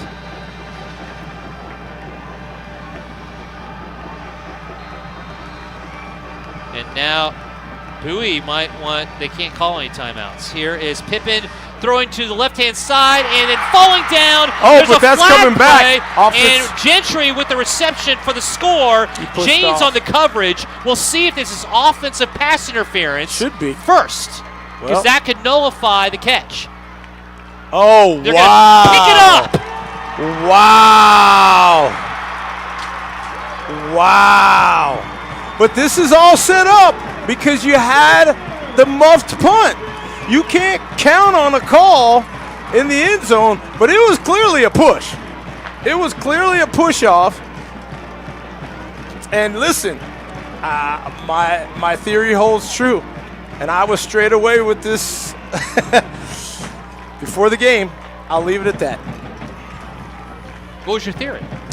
That the calls of the officials sometimes get very suspect. In this particular instance, it definitely made a difference. Okay. We'll leave it at that. Definitely made a difference. Extra point here.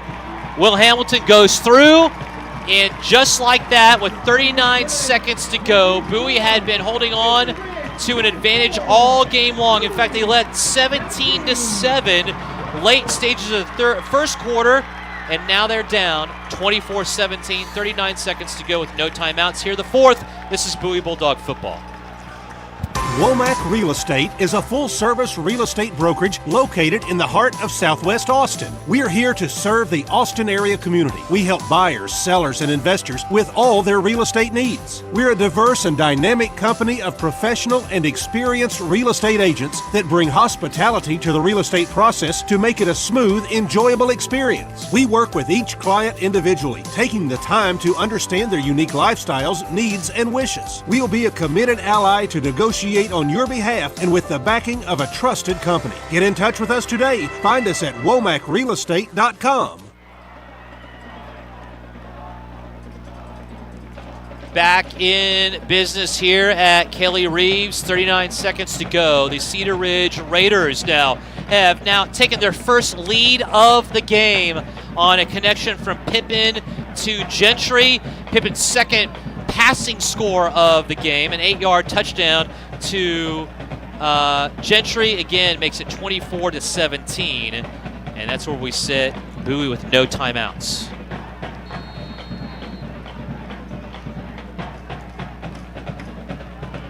Well, you have 39 seconds. Bulldogs, last time they lost 2 straight to open up the season, 2007. Against Round Rock and McNeil. They went 8-3 that year, by the way. It's a short kick, and then it'll be fielded at around the 27-yard line, no return, as you'd imagine, and no time taken off the clock. I think I might have tried to return that one because I think everybody kind of pulled up. I understand preserving the time, but if you're going to do that, try to get a guy closer to the front to go to one knee. Sure. So you position your special teams guys to... I would have had my hands team out just get Gronk out there. Or something. Well, here you go. Trips left-hand side, one right. Again, Bowie has no timeouts remaining. 1st and 10. Roll out to the left-hand side by Tello. He throws out, and it will be incomplete. Around the 48-yard line. Try to hit Langdon. Excuse me. I like that wheel route. You try to hit, Owen Langdon. I like Cole Craddock on the wheel route. It worked last week. He was wide open. He was near side. Now he's on the far side. You can still run it to the far side, but the wheel route was superbly run by the Bulldogs last week. 2 left, 2 right-hand side now. Marthabella is your lone back. He'll stay in to block. Here's a throw out by Tello and intercepted. At the 36-yard line, it will be picked off, and that will conclude this ball game more than likely. Coming in on that one is E.J. Arriaga to make the turnover, and again, for the second game in a row, an interception will determine the end of the ball game here for the Bowie Bulldogs. They lost in overtime on an interception, and this, again, with 25 seconds to go, all Cedar Ridge has to do with Bowie with no timeouts remaining is kneel on this one to seal the deal. And there will be some questions around calls in this one, especially towards the end. But it all comes down to, and Steve, you brought it up too, if you don't muff the punt, you have the ball, 1st and 10, have a chance to win the ball game. Well, I can say this. One of our best seasons in my high school years, yes, back with leather helmets and no TV.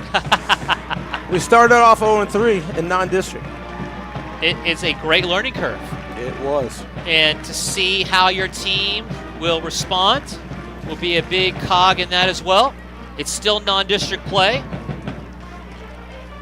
So at the end of the day, you still had this Bowie Bulldog team supremely shorthanded going into this matchup. I'm not trying to make too many excuses here because you want to give some credit to the opposition. But this was not a fully staffed Bulldog team. No Carmine Eli, no Justice Trumpler, and had an opportunity to win. That's where I was going to get to. Yeah. Even shorthanded, this team had an opportunity. So what you got to do is you got to realize when these games are going to count for the ability to go to the state playoffs, the mistakes that you're seeing now, and a lot of them are mental. Throwing the ball in the coverage. You're seeing more mental out of this. Throwing the ball in the coverage, not fielding punts is more mental than it is the opposition overpowering you. And that's a good thing. I agree. Because it's on you, not your opponent. Let me throw this in there a little bit too. And no disrespect to the Raiders. I felt like Vista Ridge, their athleticism, especially in their front four, that was a legit.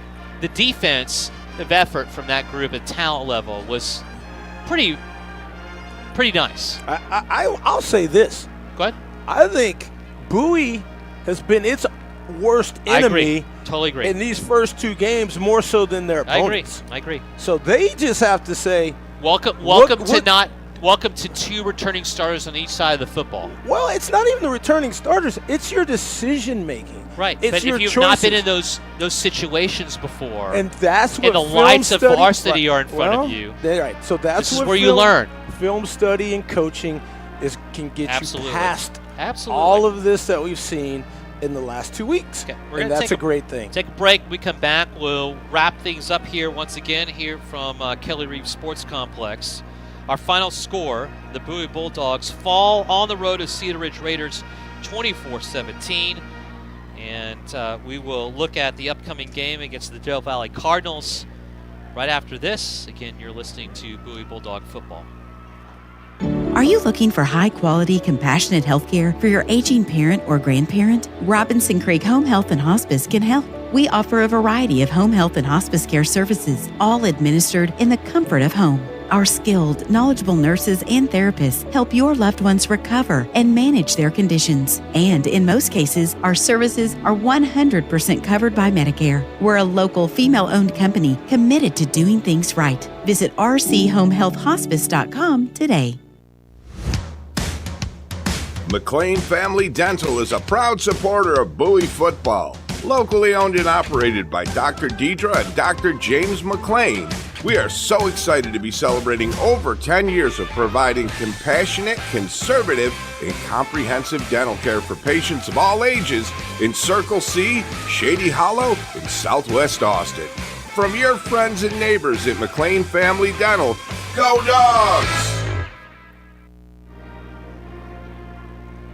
School songs playing here. As you can imagine, the Raiders are all into that right now, and their fans all up against the fence line, and the players on the near side sideline jubilant, as well they should be. A hard-fought game. The Raiders, trailing the majority of the game, came back and won it in regulation 24-17 against the Bowie Bulldogs. And you have to, when you flip that, that makes it that much more gut-wrenching for the team that lost. And now you have back-to-back instances where Bowie has really taken it to the gut. An overtime loss in a game that they led the majority of the time, again 14-0 at halftime against Vista Ridge, and ultimately again losing that ball game, and now almost the same kind of circumstance on the road here at Kelly Reeves for the Bulldogs. Although shorthanded, still with an opportunity to win and not close it out. That's what ended up happening here. great learning experience on both instances here for Bowie before they start out district play against Del Valle. Absolutely. These shortfalls lie directly with the Bowie Bulldogs. So when they overcome themselves, then you'll get the wins. This isn't two teams that overpowered Bowie. Bowie has done things to not allow them to execute to get the win in the games. And as you said, both this week and last week, Bowie's been in the lead. So there's the mindset that we just have to close out games with making better decisions. And like you say, this is a lot of student athletes coming on this level, having to recognize that because things move faster, guys are stronger and bigger. Yep. Another way to look at that also, to take it to the bank a little bit, is this is a largely unproven team that has a lot of their book to be written for the Bulldogs. And when you take on a team in Vista Ridge, which is expected to come in fourth in a difficult district again here in this district, and you go toe-to-toe with them with the expectation that you win the football game when you lead the majority of the time and aren't able to close it out. Also, Cedar Ridge, another team expected to come in third in this district, right behind Round Rock and Vandergrift. And you went toe-to-toe with them. Again, had the expectation to win based on how everything went out and did not close it out. I understand those are the moments that allow you to make the playoffs. So do those now so you lead into that to your district play and you learn from those instances. Yeah, that's absolutely correct. Listen, you can't There's a lot of positive you take can't from the lead negative. Versus these two teams as a bad football team. What you can do is improve to win against these two good football teams. That's what we're looking for out of Bowie football 2023. Cedar Ridge now has even their win-loss mark now to 1-1 on the year after falling 29-7 last week against Cedar Park. And we'll play back here at Kelly Reeves, or maybe Dragon. I'm not sure which one it is. I have to look it up. But they'll take on the Harker Heights Knights later on, and that will be their last non-district game before they will visit Vista Ridge and Gupton, take on the Rangers, and have an open date before they will host Westwood. With the victory, Sam Robs, the Bowie Bulldogs, now 0-2, of course, on the year. Their first loss on the road of the season. It's their first away game. And then they will go back on the road next week to take on the Del Valle Cardinals, who went 2-6 last season. Jeff Abels, in his 22nd year in his head coaching career, will still not get any closer to 150 wins. He's at 147 and 88 now with the loss here tonight. And this is the first time, again, that the Bowie Bulldogs have lost 2 straight games to open up the year since 2007 when they lost to Round Rock and Round Rock McNeil to start out the year. I remember 2007 McNeil. I'm aging myself. They were good. They're coming back actually into the fold and getting much better. Is that Aaron Williams? Yes. In Thank you. Yeah, absolutely. He's only UT Buffalo Bills starting secondary man. I mean, we're talking about starting NFL caliber. Yeah, that's right. Kind of good. Last 10 seasons for Bowie in non-district play, 21-4 now.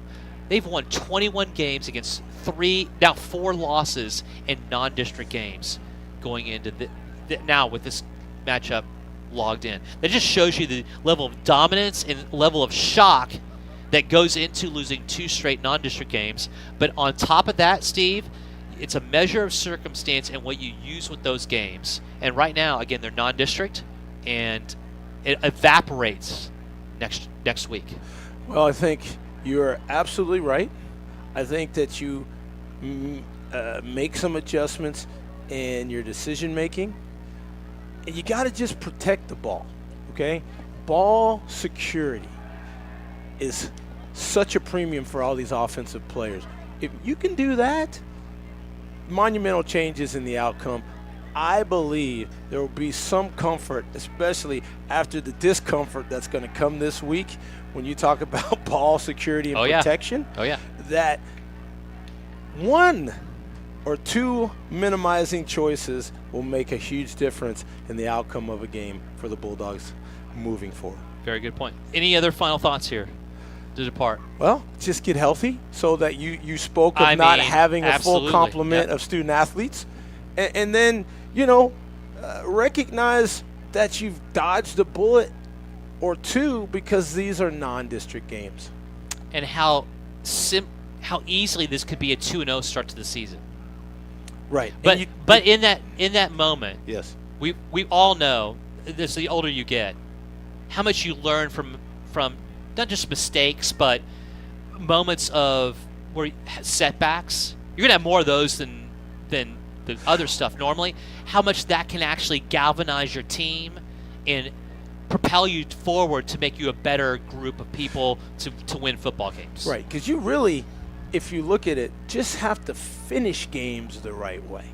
Meaning you can put yourself ahead of your opponent a little bit better. Choices. Finish the game, that's going to be coaching. Those two ingredients and those positive adjustments, I think, make a big difference for Bowie going forward. Well, that's going to do it for us tonight. Next up, the Bulldogs will once again be on the road, this time to open up District 26 6A play at Del Valley, take on the Cardinals. Decided game of the 2022 season, 64-0 at Berger. The Cardinals fell to a vastly improved McNeil Mavericks team, 30-0 to start the 2023 season, and we're also behind at halftime last check. Bowie has won every game in this series. That sits at 30-13 thus far, dating back to 2010. They will look to make it 14 straight next week, and more importantly, open up district play with a victory.